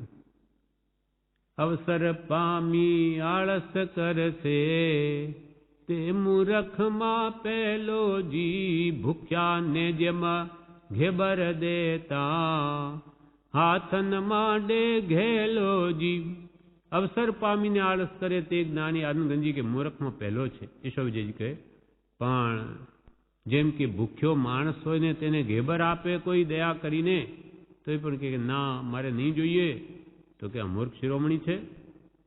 અરે તને કોઈ લુખો રોટલો પણ ના આપે, તને ઘેબર આપે તો ના પાડે. તેમ આપણને માનવ દેહ જ નહીં, બધી જ સામગ્રી, ધનાદિનો જોગ, ઇન્દ્રિય, પાંચે ઇન્દ્રિયો સરખી, હવે સત્સંગનો જોગ, સત્પુરુષનો જોગ, બધો બોધ વગેરે બધું મળ્યું ને હવે તારે આત્મિત નથી કરવું તો તારા જેવો ભાગીન કોઈ નથી, મૂર્ખમાં શિરોમણી કોઈ નથી. આ અવસર જેવો તેવો જાણશો નહીં, વાત સાંભળતા પરિણમી જવાય છે, ત્યાં કોટી કલ્યાણ થાય છે. વાત સાંભળવાનું આ ભક્તિ સત્સંગ એક નિમિત્ત છે, એમાં સાંભળતા પરિણમી જવાય એટલે કે તે રૂપ ભાવ થઈ જાય તો કરોડો કર્મ નષ્ટ થઈ જાય છે. વાત સાંભળતા પરિણમી જવાય છે, ત્યાં કોટી કલ્યાણ થાય છે. આત્મા કેવી અપૂર્વ વસ્તુ છે. આમ તો પોતે જ છે, પણ અનંતકાળના પરિભ્રમણમાં પોતાને પોતાનું ભાન થયું નથી, માટે કે આ અપૂર્વ, કોઈ દિવસ તને તારું ભાન આવ્યું નહીં. એટલે આત્મા કેવી અપૂર્વ વસ્તુ છે તેનું મહાત્મ્ય કથ્યું જાય તેમ નથી. આત્માની જે અનંત શક્તિઓ, અનંત રિદ્ધિ, અનંત સિદ્ધિ, અનંત લબ્ધિઓ બધી આત્મામાં પડી છે.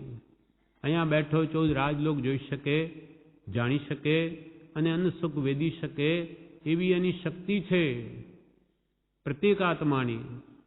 છતાં આજે એનું ભાન નથી, એનું મહાત્મ્ય નથી. એવો આત્મા જ્ઞાની પુરુષને પ્રગટ છે તો કે અચિંત્ય તુજ મહાત્મ્યનો પણ નથી પ્રફુલ્લિત ભાવ. હે સત્પુરુષો, આપના શુદ્ધ આત્માનું અચિંત્ય મહાત્મ્ય છે, ચિંતવી પણ ન શકાય, છતાં મને તમારા પ્રત્યે પ્રફુલ્લિત ભાવ આવ્યો જ નહીં. અચિંત્ય તુજ મહાત્મ્ય નથી પ્રફુલ્લિત ભાવ. અંશને એકે સ્નેહનો ન મળે પરમ પ્રભાવ. આપના પ્રત્યે મને પ્રફુલ્લિત ભાવ આવ્યો જ નહીં તો અંશ માત્ર પણ સ્નેહ આપના પ્રત્યે ક્યાંથી પ્રગટે? મને આપનું મહાત્મ્ય જ લાગતું નથી તો આપના પ્રત્યે પ્રીતિનો અંશ પણ ક્યાંથી આવે? અંશ ન એકે સ્નેહનો, કેમ કે ન મળે પરમ પ્રભાવ. આપનો જે અદ્ભુત પ્રભાવ છે એ મારા કોઈ દિવસ જાણવામાં આવ્યો નથી. એમ આત્મા કેવી અપૂર્વ વસ્તુ છે પણ અને તેનું મહાત્મ્ય કથ્યું જાય તેમ નથી. વાણી દ્વારા એ આત્માના અનંત સુખનું મહાત્મ્ય કહી શકાય નહીં. એ તો અનુભવ ગોચર માત્ર રહ્યું તે જ્ઞાન. જો સાકર કે ગોળ જે મીઠા હોય એનો કઈ સ્વાદ પૂછે તો શું કહીશું? સાકર કેવી મીઠી, પણ કેવી મીઠી? બહુ મીઠી. અરે બહુ કેવી? તો કે બહુ જ મીઠી. પણ એ બતાવ, તો કે એ બતાવી ન શકાય. તું ખા સાકર તો તને સમજાય, બાકી એનો સ્વાદ કંઈ વાણીમાં ન આવી શકે. જેમ આત્માનું જે અનંત સુખ અનુભવ ગોચર છે તે વાણી ગોચર નથી, માટે તેનું મહાત્મ્ય આત્માનું કથ્યું જાય તેમ નથી. ત્યાં અપૂર્વસરની 2 લીટીઓ પ્રભુશ્રી બોલ્યા. જે પદ શ્રી સર્વજ્ઞે દીઠું જ્ઞાનમાં, જે પદ શ્રી સર્વજ્ઞે દીઠું જ્ઞાનમાં, કહી શક્યા નહીં પણ તે શ્રી ભગવાન જો, કહી શક્યા નહીં પણ તે શ્રી ભગવાન જો, દેહ સ્વરૂપને અન્ય વાણી તે શું કહે? અનુભવ ગોચર માત્ર રહ્યું તે જ્ઞાન જો, અપૂર્વ અવસર એવો ક્યારે આવશે? એ ભગવાન, એવો અપૂર્વ પૂર્વે કોઈ કાળે આવ્યો નહીં એવો મારો અવસર ક્યારે આવશે? કે જે પદ શ્રી સર્વજ્ઞે દીઠું જ્ઞાનમાં, જે શુદ્ધ આત્મપદ, અનંત સુખનું ધામ, શુદ્ધ બુદ્ધ ચૈતન્ય ઘન સ્વયં જ્યોતિ સુખધામ, સુખનું ઘર, જે પોતાનો આત્મા જેણે અનુભવ્યો છે એ જ્ઞાની પુરુષો પણ, સર્વજ્ઞ પુરુષો પણ કહી ન શક્યા કે આત્માનું સુખ કેવું છે. જે પદ શ્રી સર્વજ્ઞે દીઠું જ્ઞાનમાં કહી શક્યા નહીં, પણ તે શ્રી ભગવાન. હવે જ્યારે તીર્થંકર કેવડી ભગવંત પણ એ આત્માના સુખને ન વર્ણવી શકે તો બીજા તું કોનું ગજું છે? કહી શક્યા નહીં પણ તે શ્રી ભગવાન જો તે સ્વરૂપને અન્ય વાણી તે શું કહે? તો બીજાની વાણી કેવી રીતે કહી શકે, સુખને વર્ણવી શકે? એ તો અનુભવ ગોચર માત્ર રહ્યું તે જ્ઞાન. માત્ર અનુભવ ગોચર, અનુભવી શકાય પણ વાણીથી કહી ન શકાય.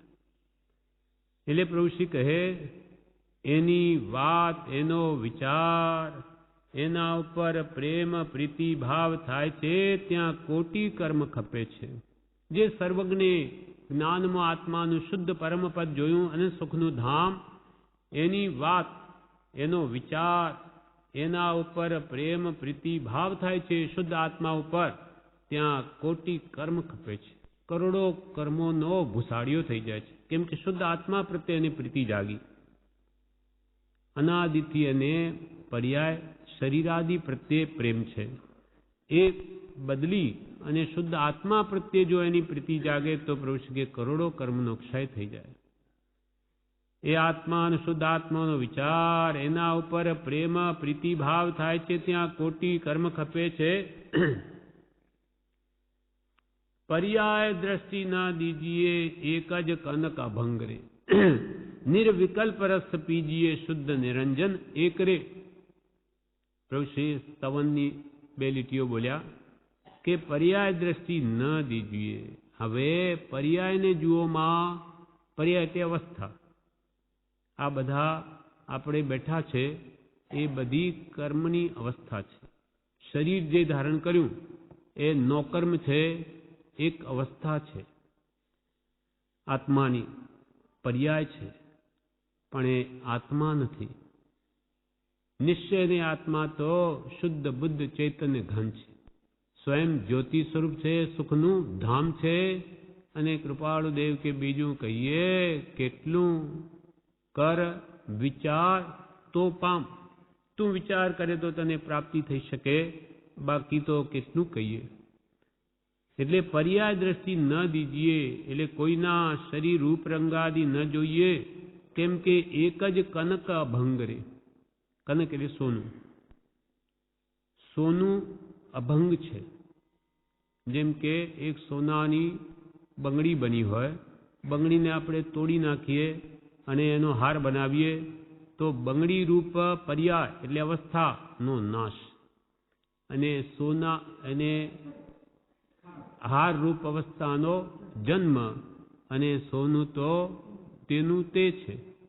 એમ કૃપાલે અહીંયા સ્તવનમાં કહ્યું પર્યાય દ્રષ્ટિ ન જુઓ, એને બંગડી કે હાર રૂપે ન જુઓ, પણ સોનું જુઓ. આ સોનું છે, આ બંગડી કે વીંટી કે તો એનો એક પર્યાય છે, એક અવસ્થા છે. એ અવસ્થાને ન જુઓ, કેમ કે સોનું બધામાં એક જ છે. તેમ દરેકના કર્મના સ્વરૂપ ન જુઓ, જ્ઞાની પુરુષો કે પણ આત્મા જુઓ. સર્વાત્મમાં સમદ્રષ્ટિ દ્યો, આ વચનને હૃદય લખો. આત્મદ્રષ્ટિ કે છે કેળવો.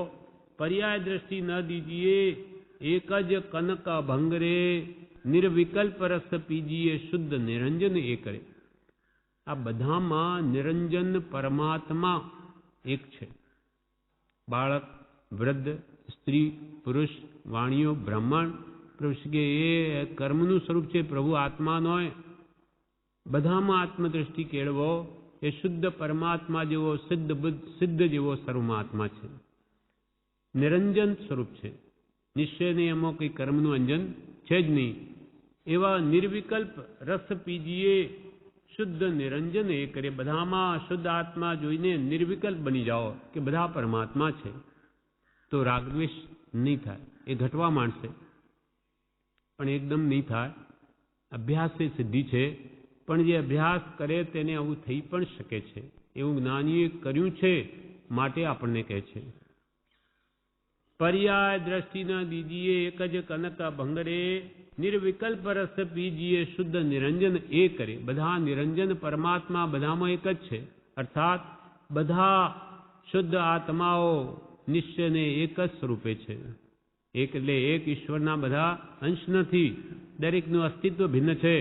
પણ જાતિ અપેક્ષાએ જોઈએ તો અનંત આત્માઓ બધા એક સ્વરૂપે છે.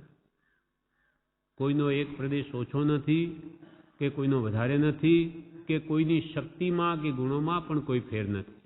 અનંત ગુણો પ્રત્યેક આત્માને એક સરખા છે. હવે આગળ પ્રભુશ્રી કે આત્મા ચેતન એ કંઈ જેમતમ વાત છે? આત્મા ચૈતન્ય એ કંઈ જેમાં તેમાં વાત છે? એનું મહાત્મ્ય તો કોઈ અલૌકિક છે. કથ્યું જાય તેમ નથી, એને જ પૂજવો છે, એને જ નમસ્કાર કરવા છે, એ જ પૂજ્ય છે. એને સંભાળો, એની વિચારણા કરો, એની ભાવના ભાવો, એના ઉપર પ્રેમ પ્રીતિ ભાવ કરો. આત્મા ચૈતન્યમય છે, જળ નથી આત્મા. આત્મા ચૈતન્ય એ કંઈ જેવી તેવી વાત છે? જેમ તેમ એટલે કે જેવી તેવી વાત છે? આખું વિશ્વ આત્મા સિવાય બધું જળ છે.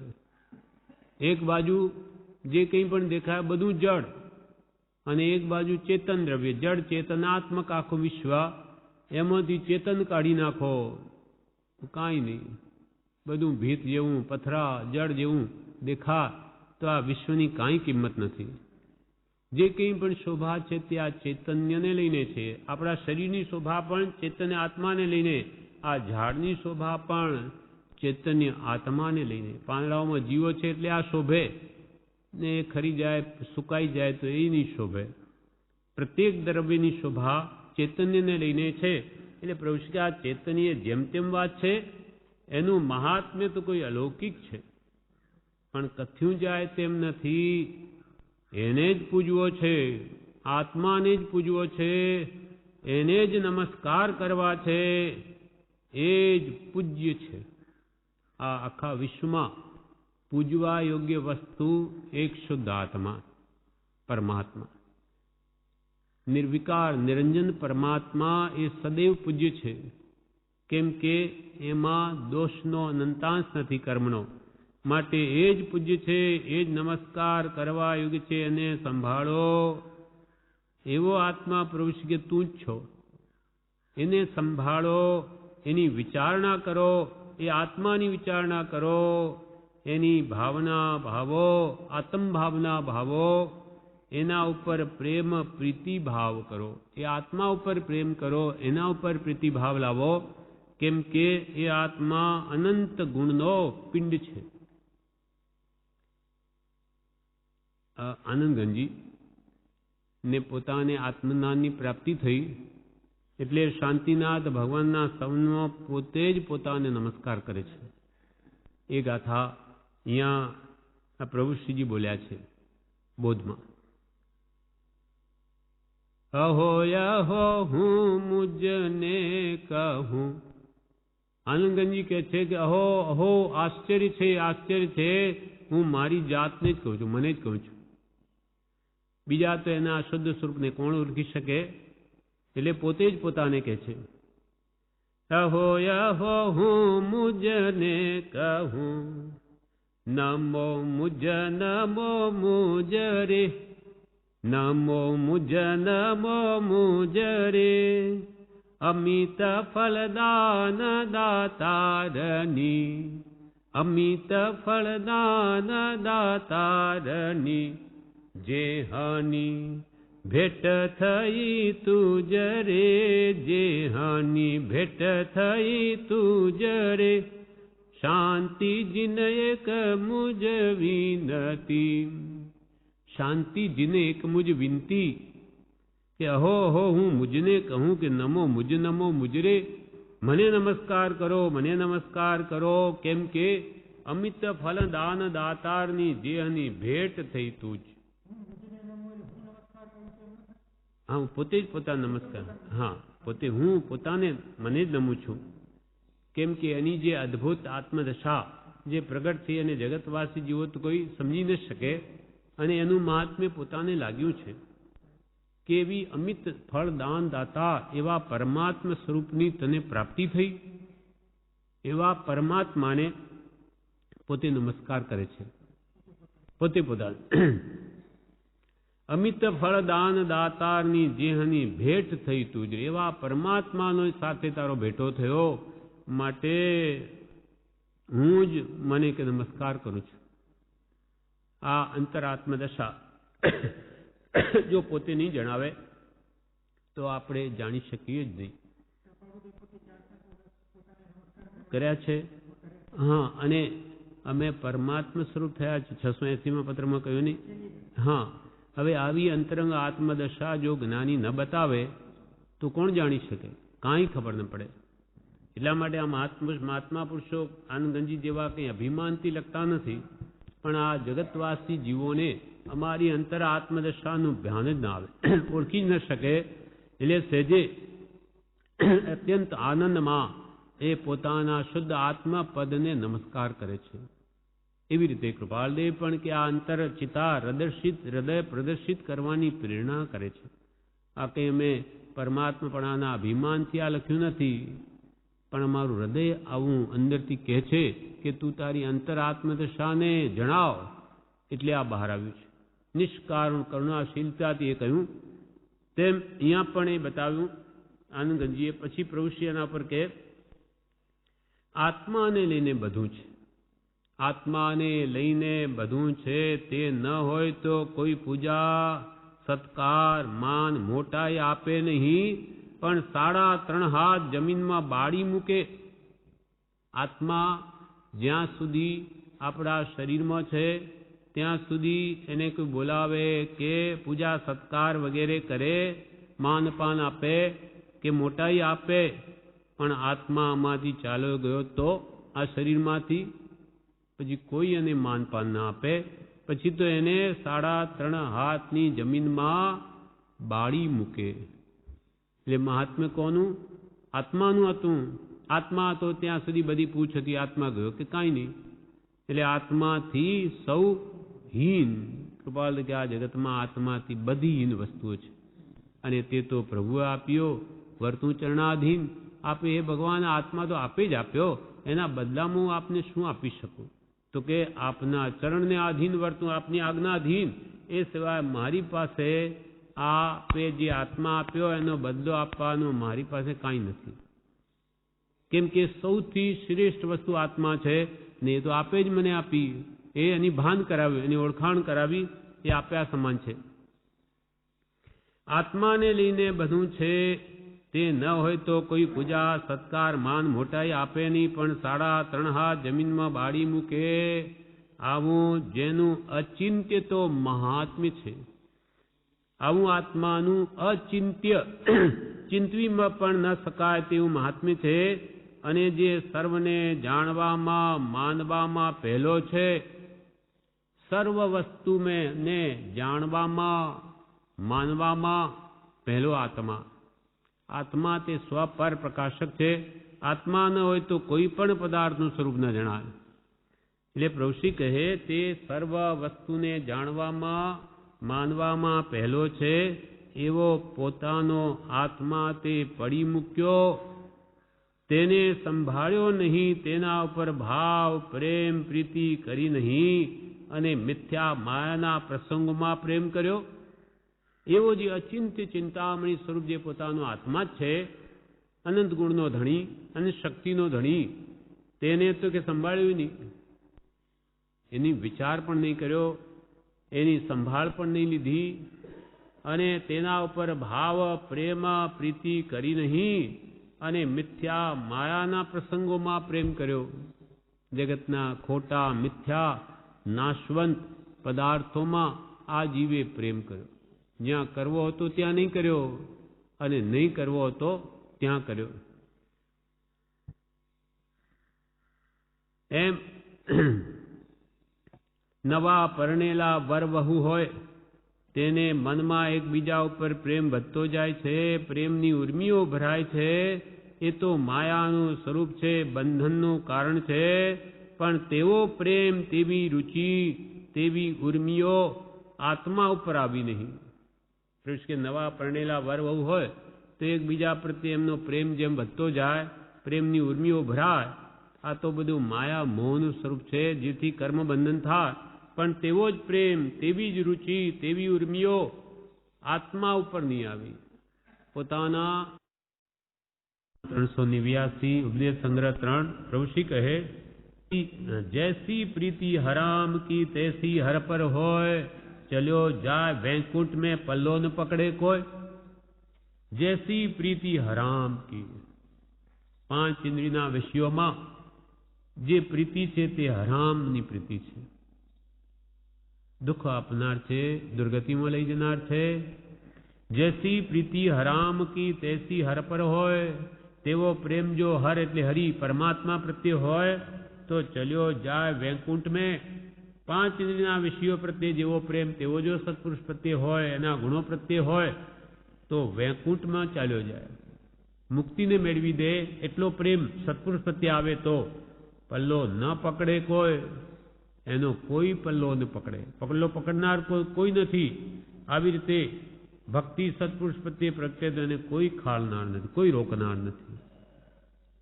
બંધાવાના કામીને પરમાત્મા પણ છોડી શકતા નથી ને છૂટવાના કામીને પરમાત્મા પણ બાંધી શકે નહીં. આવી પ્રેમ ભક્તિ જે મુક્તિનું કારણ છે એ ભગવાન પ્રત્યે થાય સંસારની હટીને તો એને આ જગતમાં કોઈ મોક્ષે જતા રોકનાર નથી. जैसी प्रीति हराम की तैसी हर पर होय, चलो जाए वैकुंठ में पल्लो न पकड़े कोय. ऋषि कहे ज्યાં પ્રેમ પ્રીતિ કરવાની છે તે પડી મૂકીને માયામાં ખોટી થઈ રહ્યો છે. કાચની શીશી ફૂટી જાય તેમાં તુંબડા દેહ ફૂટી જશે. આત્માની ઓળખાણ વગર પરિભ્રમણના દુઃખ મટશે નહીં. કે આ પ્રીતિ જ્યાં કરવાની છે ત્યાં કર. આ સંસારમાં, શરીરમાં, ધનમાં, કુટુંબમાં આ બધો મોહ માયા મમતા મૂકી દઈ અને ખોટી થઈ રહ્યો છે. એટલે નકામો મનુષ્ય ભવનો સમય વેડફી રહ્યો છે. જ્યાં પ્રેમ પ્રીતિ કરવાની છે તે પડી મૂકીને માયામાં ખોટી થઈ રહ્યો છે. પણ કાચની શીશી ફૂટી જાય, ધબ દઈને હાથમાંથી પડે તો કાચની શીશી ફૂટતા વાર ન લાગે. જેવી જમીનને અડી કે ફટ 2 ટુકડા કે ટુકડે ટુકડા થઈ જાય, તેમ જેમ કાચની શીશી ફૂટી જાય તેમાં તુંબડા જેવા દેહ ફૂટી જશે. આત્માની ઓળખાણ વગર પરિભ્રમણના દુઃખ મટશે નહીં. તું આ દેહમાં આવ્યો છું, હવે આત્માની ઓળખાણ કરી લે કે દેહથી ભિન્ન આત્મા છું, રાગ દ્વેષ એ મારો સ્વભાવ નથી. એમ આત્માના જ્ઞાન દર્શનમાં જે ગુણો છે જાણીને સ્વભાવમાં આવી જા તો આ પરિભ્રમણના દુઃખ મટશે, નહીં તો કદી નહીં મટે. આત્માની ઓળખાણ વગર પરિભ્રમણના દુઃખ મટશે નહીં. જ્યાં હોય ત્યાં આત્મા જોતા શીખો તો રાગ દ્વેષ કર્મ નહીં બંધાય. કર્મનો કચરો જોશો નહીં. દિવ્ય ચક્ષુથી તે દેખાય, નાની દિવ્ય ચક્ષુથી જુએ છે. પ્રભુશ્રી કહે જ્યાં જુઓ ત્યાં હવે આત્મા જોતા શીખો. દેહને તો આખું જગત જુએ છે, જે રૂપે પદાર્થ છે, પણ હવે એની અંતરદ્રષ્ટિ કરીને એમાં આત્મા જુઓ. દ્રવ્ય દ્રષ્ટિ કરો, એનો અભ્યાસ કરો. જ્યાં હોય ત્યાં આત્મા જોતા શીખો તો રાગ દ્વેષ કર્મ નહીં બંધાય. બધા પરમાત્મા છે. કોની સાથે રાગ કરું અને કોની સાથે દ્વેષ કરું? કેમ કે પ્રત્યેક જીવ સાથે સર્વ પ્રકારની સગાઈ થઈ ચૂકી છે. કોઈ પણ જીવ સાથે માતા પિતાનો, પુત્ર પતિનો કે સ્ત્રી પતિનો, પતિ પત્નીનો કે ભાઈ બહેન બધા સંબંધ થઈ ચૂક્યા છે. તો કોણ શત્રુ ને કોણ મિત્ર? બધા જ આપણા સગા છે. એમ ઉદાર ચરિતા નામ તું વસુધૈવ કુટુંબકમ, જેની ઉદાર ચરિત્ર છે, મૈત્રી ભાવ છે આખા વિશ્વ પ્રત્યે, તેને મન તો આખું વિશ્વ કુટુંબ છે. મૈત્રી ભાવ ભાવનાર માનવી મહાન છે, વૈર ભાવ ધારનાર મૈત્રીનો અજાણ છે. મૈત્રી ભાવ સર્વ જગત પ્રત્યે રહેવો જોઈએ, તો કોઈ દિવસ એ રાગદ્વેષમાં તણાય નહીં. માટે પ્રભુશ્રી કે રાગ દ્વેષ સર્વમાં આત્મા જોતા શીખો તો રાગ દ્વેષ કર્મ નહીં બંધાય, કર્મનો કચરો જોશો નહીં. આપણને જે દેખાય છે કર્મનું સ્વરૂપ દેખાય છે. કાં કોઈની પ્રકૃતિ જોઈએ, આ તો ક્રોધી છે, માની છે, લોભી છે, કાં શરીર, રૂપ, કુરૂપ, વાન, આ બધા કર્મના ચમત્કાર છે. કર્મનો કચરો પ્રભુ શ્રી કે આ દેખાય છે તે કર્મ દેખાય છે, કર્મનું ફળ દેખાય છે. કર્મનો કચરો જોશો નહીં, દિવ્ય ચક્ષુથી તે દેખાય. દિવ્ય ચક્ષુ આત્મદ્રષ્ટિ કરશો તો તમને આ કર્મનું સ્વરૂપ નહીં દેખાય, એમાં રહેલો પરમાત્મા દેખાશે. દિવ્ય ચક્ષુથી તે દેખાય. અને જ્ઞાની દિવ્ય ચક્ષુથી જુએ છે. જ્ઞાની પુરુષોની દ્રવ્ય દ્રષ્ટિ છે એ દિવ્ય ચક્ષુથી બધામાં પરમાત્મા જુએ છે. પ્રભુ શ્રી આય મારી આત્મા, આય મારી આત્મા, આય મારી આત્મા, મારી આત્મા. કેમ કે બધા આત્મા મારા જેવા જ છે. સર્વ જીવ છે સિદ્ધ સમ.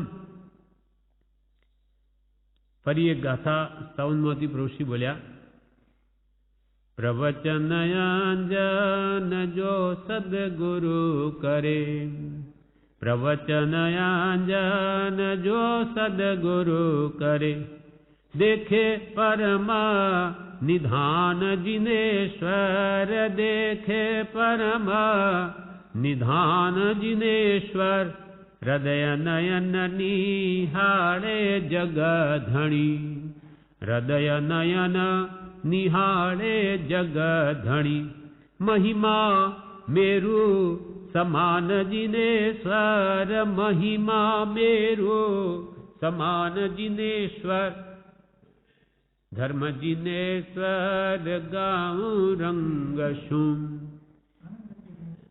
હા હા, પ્રવચન અંજન જો સદગુરુ કરે તો દેખે પરમ નિધાન જિનેશ્વર.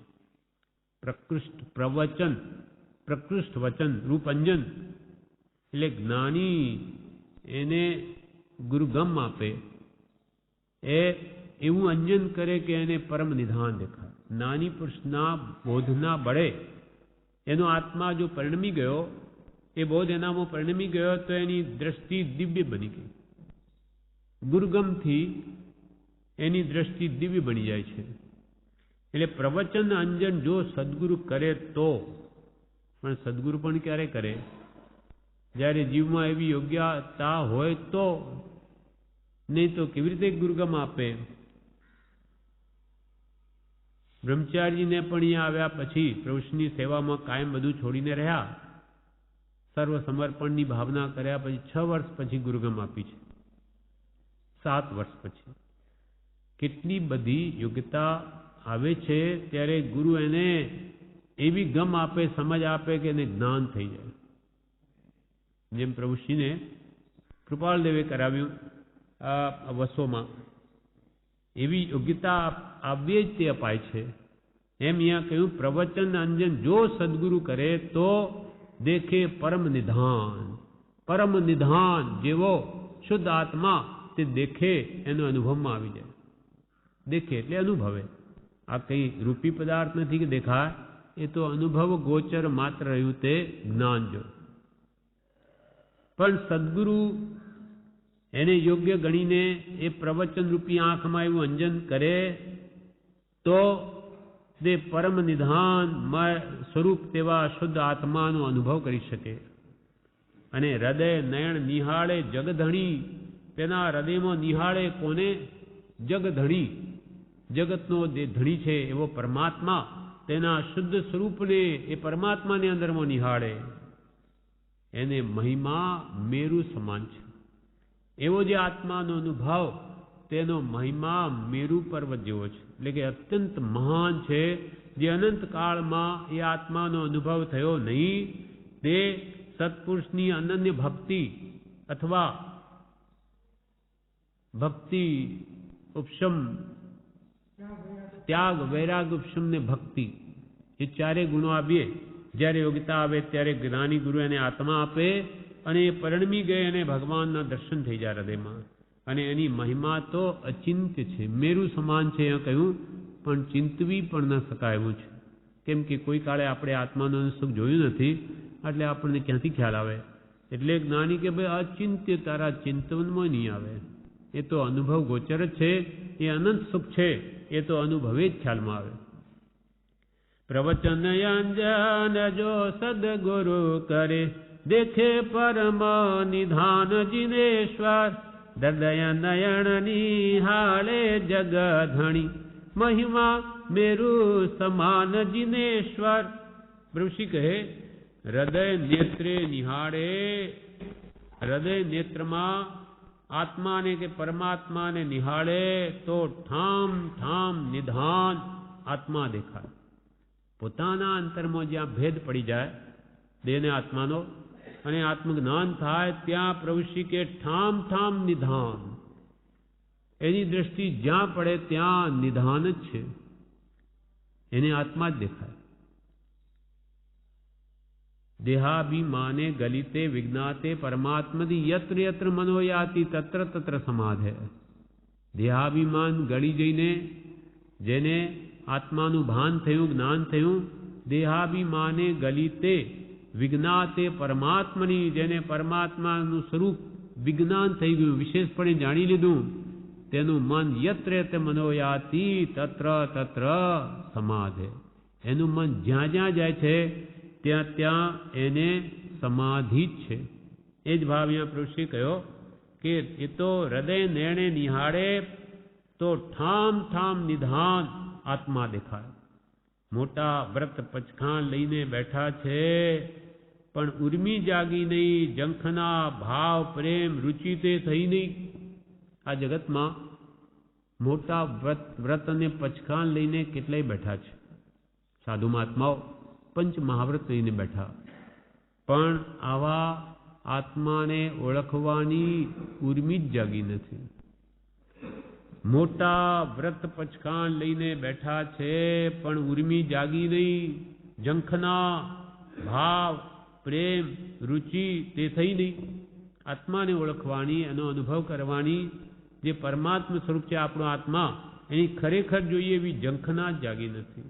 કેવો સાચો પ્રેમ કે તે પ્રાપ્ત કરવાની પ્રવૃત્તિ રુચિ પણ ઉત્પન્ન થઈ નથી. જે પદ શ્રી સર્વજ્ઞે દીઠું જ્ઞાનમાં, કહી શક્યા નહીં પણ તે શ્રી ભગવાન જો, અપૂર્વ અવસર એવો ક્યારે આવશે. પ્રભુશ્રી કહે જે પદ શ્રી સર્વજ્ઞે દીઠું જ્ઞાનમાં, પોતાના જ્ઞાનમાં જે સર્વજ્ઞ ભગવંતે આત્માનું શુદ્ધ પદ જોયું પણ કહી શક્યા નહીં પણ તે શ્રી ભગવાન જો, એ શ્રી પરમાત્મા પણ એ આત્માના અનુભવને વાણી દ્વારા નહીં કહી શક્યા. કેમ કે અનુભવ ગોચર માત્ર રહ્યું તે જ્ઞાન. અનુભવી શકે પણ કહી ન શકાય. વાણી ગોચર નથી, અનુભવ ગોચર છે. આવું પરમ સુખધામ આત્માનું સ્વરૂપ છે, ત્યારે આપણે અત્યારે શું કરવું?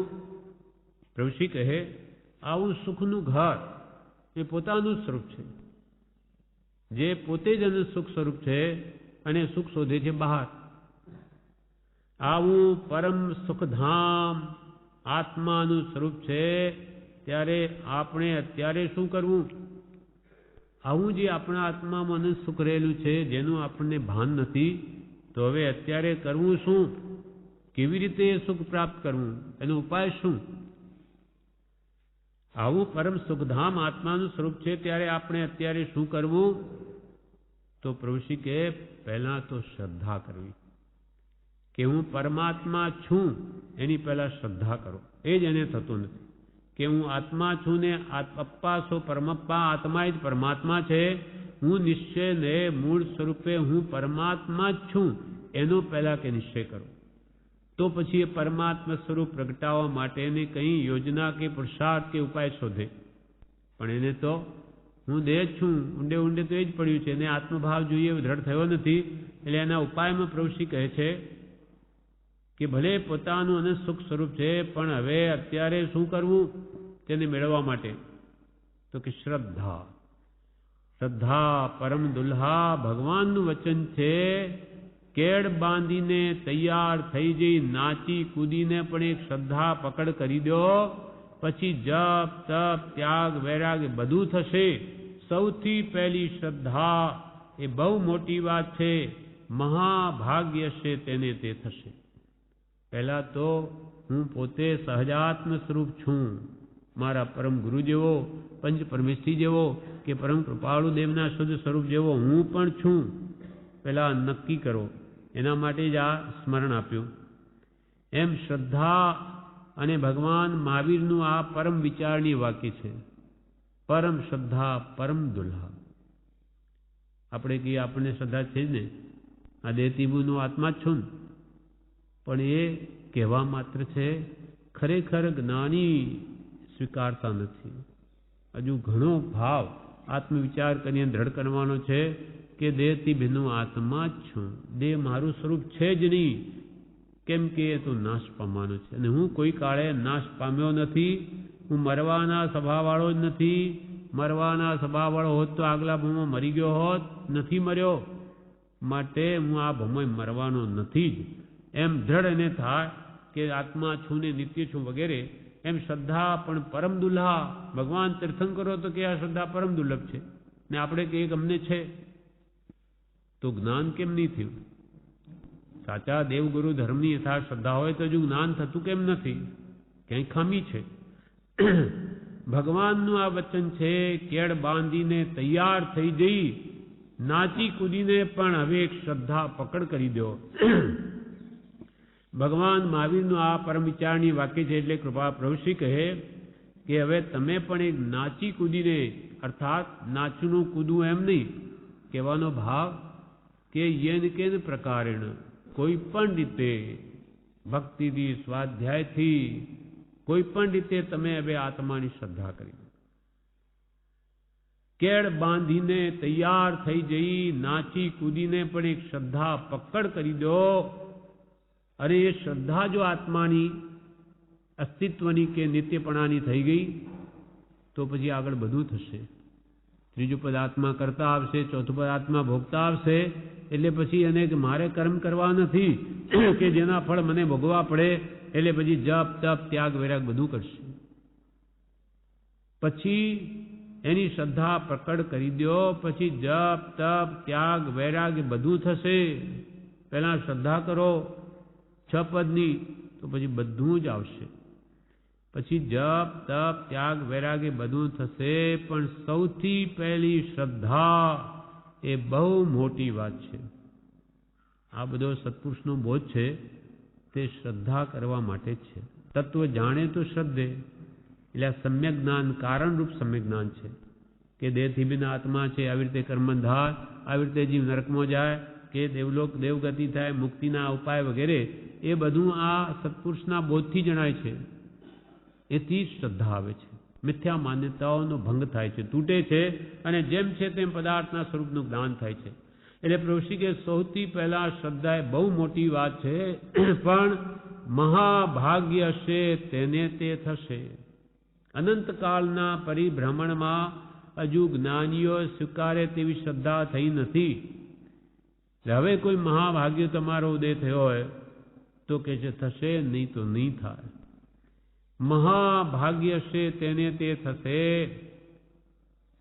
પ્રભુશ્રી કહે વરસાદ તો ઘણો વરસે છે, તેમાં મઘાના પાણી જ્યારે ત્યારે વરસે છે ત્યારે સૌ ટાંકા ભરી રાખે છે કે જેથી પછી 12 માસ તે પાણી વપરાય. તેમ અહીં પણ ભાજન પ્રમાણે પાણી ઝીલી લેજો. જેટલા પાણી ઝીલી લેશે તેટલા આગળ ઘણા કામમાં આવશે. પ્રભુશ્રીએ કહ્યું વરસાદ તો ઘણો વરસે છે, પણ તેમાં મઘા નક્ષત્રનું પાણી શ્રેષ્ઠ કહેવાય છે. એટલે એ લોકો પહેલાના જમાનામાં ટાંકા ભરી રાખતા કે ભાઈ હા ખંભાતમાં, હા એ તો શું છે કે ત્યાંનું પાણી ખારું છે ખંભાતનું દરિયા, એટલે પેલું પાણી વરસાદનું ભરી જ લે. અહીંયા પેલું મઘા નક્ષત્રનું પાણી એ કંઈ અમુક રોગનો નાશ કરી દે એવું હોય છે.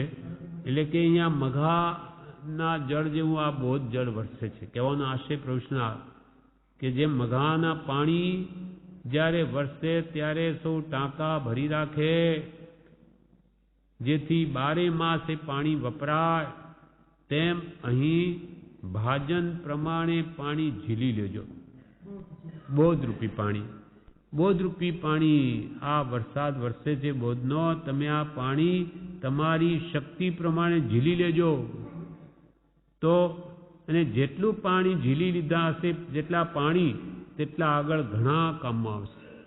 તમે તમારી સમજણને સમ્યક કરી હશે, સવળી કરી હશે, મિથ્યા માન્યતાઓ મૂકી દીધી હશે, તો એટલી તમને કામમાં આવશે આગળ. કૃપાલદેવ કહ્યું, જ્ઞાન તેનું નામ કે જે હર્ષશોક વખતે હાજર થાય, અર્થાત હર્ષશોક થાય નહીં તો જ્ઞાન સાચું. પણ જ્ઞાન મેળવેલું હોય તો સમય કામ આવે. સમજણ સાચું શું ને ખોટું શું જાણ્યું જ ન હોય તો એ અવસરે ક્યાંથી યાદ આવે. એટલે પ્રભુશ્રી કહે, વરસાદ તો ઘણો વરસે છે, તેમાં મઘાના પાણી જ્યારે વરસે છે ત્યારે સૌ ટાંકા ભરી રાખે છે, કે જેથી પાછી બારે માસે પાણી વપરાય, તેમ અહીં પણ ભાજન પ્રમાણે પાણી ઝીલી લેજો. બોધ શબ્દ પોતા માટે નથી વાપર્યો, પણ આ જ ભાવ છે કે ભાજન પ્રમાણે પાણી ઝીલી લેજો, બોધરૂપી જળ ઝીલી લેજો. જેટલા પાણી ઝીલી લેશે તેટલા આગળ ઘણા કામમાં આવશે. નાની પુરુષનો બોધ અદ્ભુત છે, મરેલાને જીવતા કરે છે. સમ્યક્ત્વ તેથી જ થાય છે. પ્રભુ જ્ઞાની પુરુષનો બોધ વિષય કસાય રહિત, આત્માને સ્પર્શીને જે વાણી નીકળે તે અદ્ભુત છે.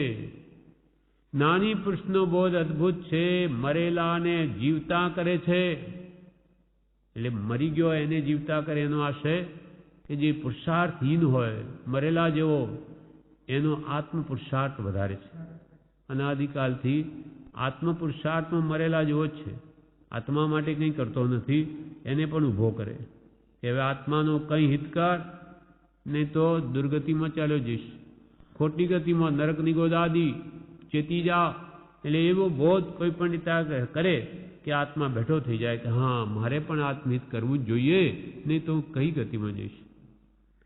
એમ પ્રભુશ્રી કે મરેલાને જ્ઞાની પુરુષનો બોધ જીવતા કરે છે. સમ્યક્ત્વ તેથી જ થાય છે. સમ્યક દર્શન પણ મિથ્યા માન્યતાઓ ટળીને સમ્યક માન્યતા વડે થાય, અને એ પણ જ્ઞાની પુરુષના બોધથી જ થાય છે. અને બોધ વિતરાગતા ચૂક ઉપાય, એમ દર્શનમોને અણવાનો ઉપાય પણ સત્પુરુષનો બોધ જ છે. સમ્યક્ત્વ તેથી જ થાય છે, સત્પુરુષના બોધથી. ખાવું ને ઊંઘવું આ ધંધો થઈ પડ્યો છે. કે આ કલિયુગમાં કે અજ્ઞાની જીવોને ખાવું ને સૂવું આ ધંધો થઈ પડ્યો છે. આળસ અને પ્રમાદે જીવનું ભૂંડું કર્યું છે. ખાવું ને ઊંઘવું એ આત્માનો ધર્મ છે, બધું ખોટું છે. પ્રભુ કે ખાવું અને ઊંઘવું આ જીવે ધંધો માણી બેઠો છે, આળસ અને પ્રમાદના કારણે. આળસ અને પ્રમાદે આ જીવનું ભૂંડું કર્યું છે. ખાવું ને ઊંઘવું એ આત્માનો ધર્મ છે, આત્માનો સ્વભાવ છે. હા, આત્મા તો અનાહારી છે, ખાવાનો એનો ધર્મ જ નથી. ખાય નહીં તો ઊંઘે શું, પ્રમાદ ક્યાંથી થાય? પણ આખો દાડો ખાયા કરવું અને જ્યારે સમય મળે કે ઊંઘી જવું. રવિવાર હોય તો ખાઈ પીને સૂઈ જાય, સાંજે 5 વાગે ઉઠે. આ સમય મળ્યો રવિવારે, તેનો આવી રીતે દુરુપયોગ કરીને એ પણ સમય ખોઈ નાખ્યો. હવે આત્માનું ક્યાંથી ભાન થાય કે હું કેવી રીતે જીવી રહ્યો, શું કરવું છું એ પણ કેવી રીતે ખ્યાલમાં આવે? કેમ કે સદુપયોગ કરતો જ નથી, ખાઈ પીને સૂઈ જાય છે. ખાવું ને ઊંઘવું એ આત્માનો ધર્મ છે, બધું ખોટું છે. પ્રભુ કે આ બધું ખોટું છે, આ આત્માને દુર્ગતિમાં લઈ જનાર છે. માટે હવે જો ઈચ્છો પરમાર્થ તો કરો, સત્ય પુરુષાર્થ ભવસ્થિતિ આદિ નામ લઈ છેદો નહીં આત્માર્થ. હવે આત્માર્થથી છેદો નહીં, હવે પ્રમાદ છોડીને આત્મકલ્યાણ માટે સત્પુરુષાર્થ કરો. આ પ્રમાણે વિશે જણાવે છે, જે આપણે આવતીકાલે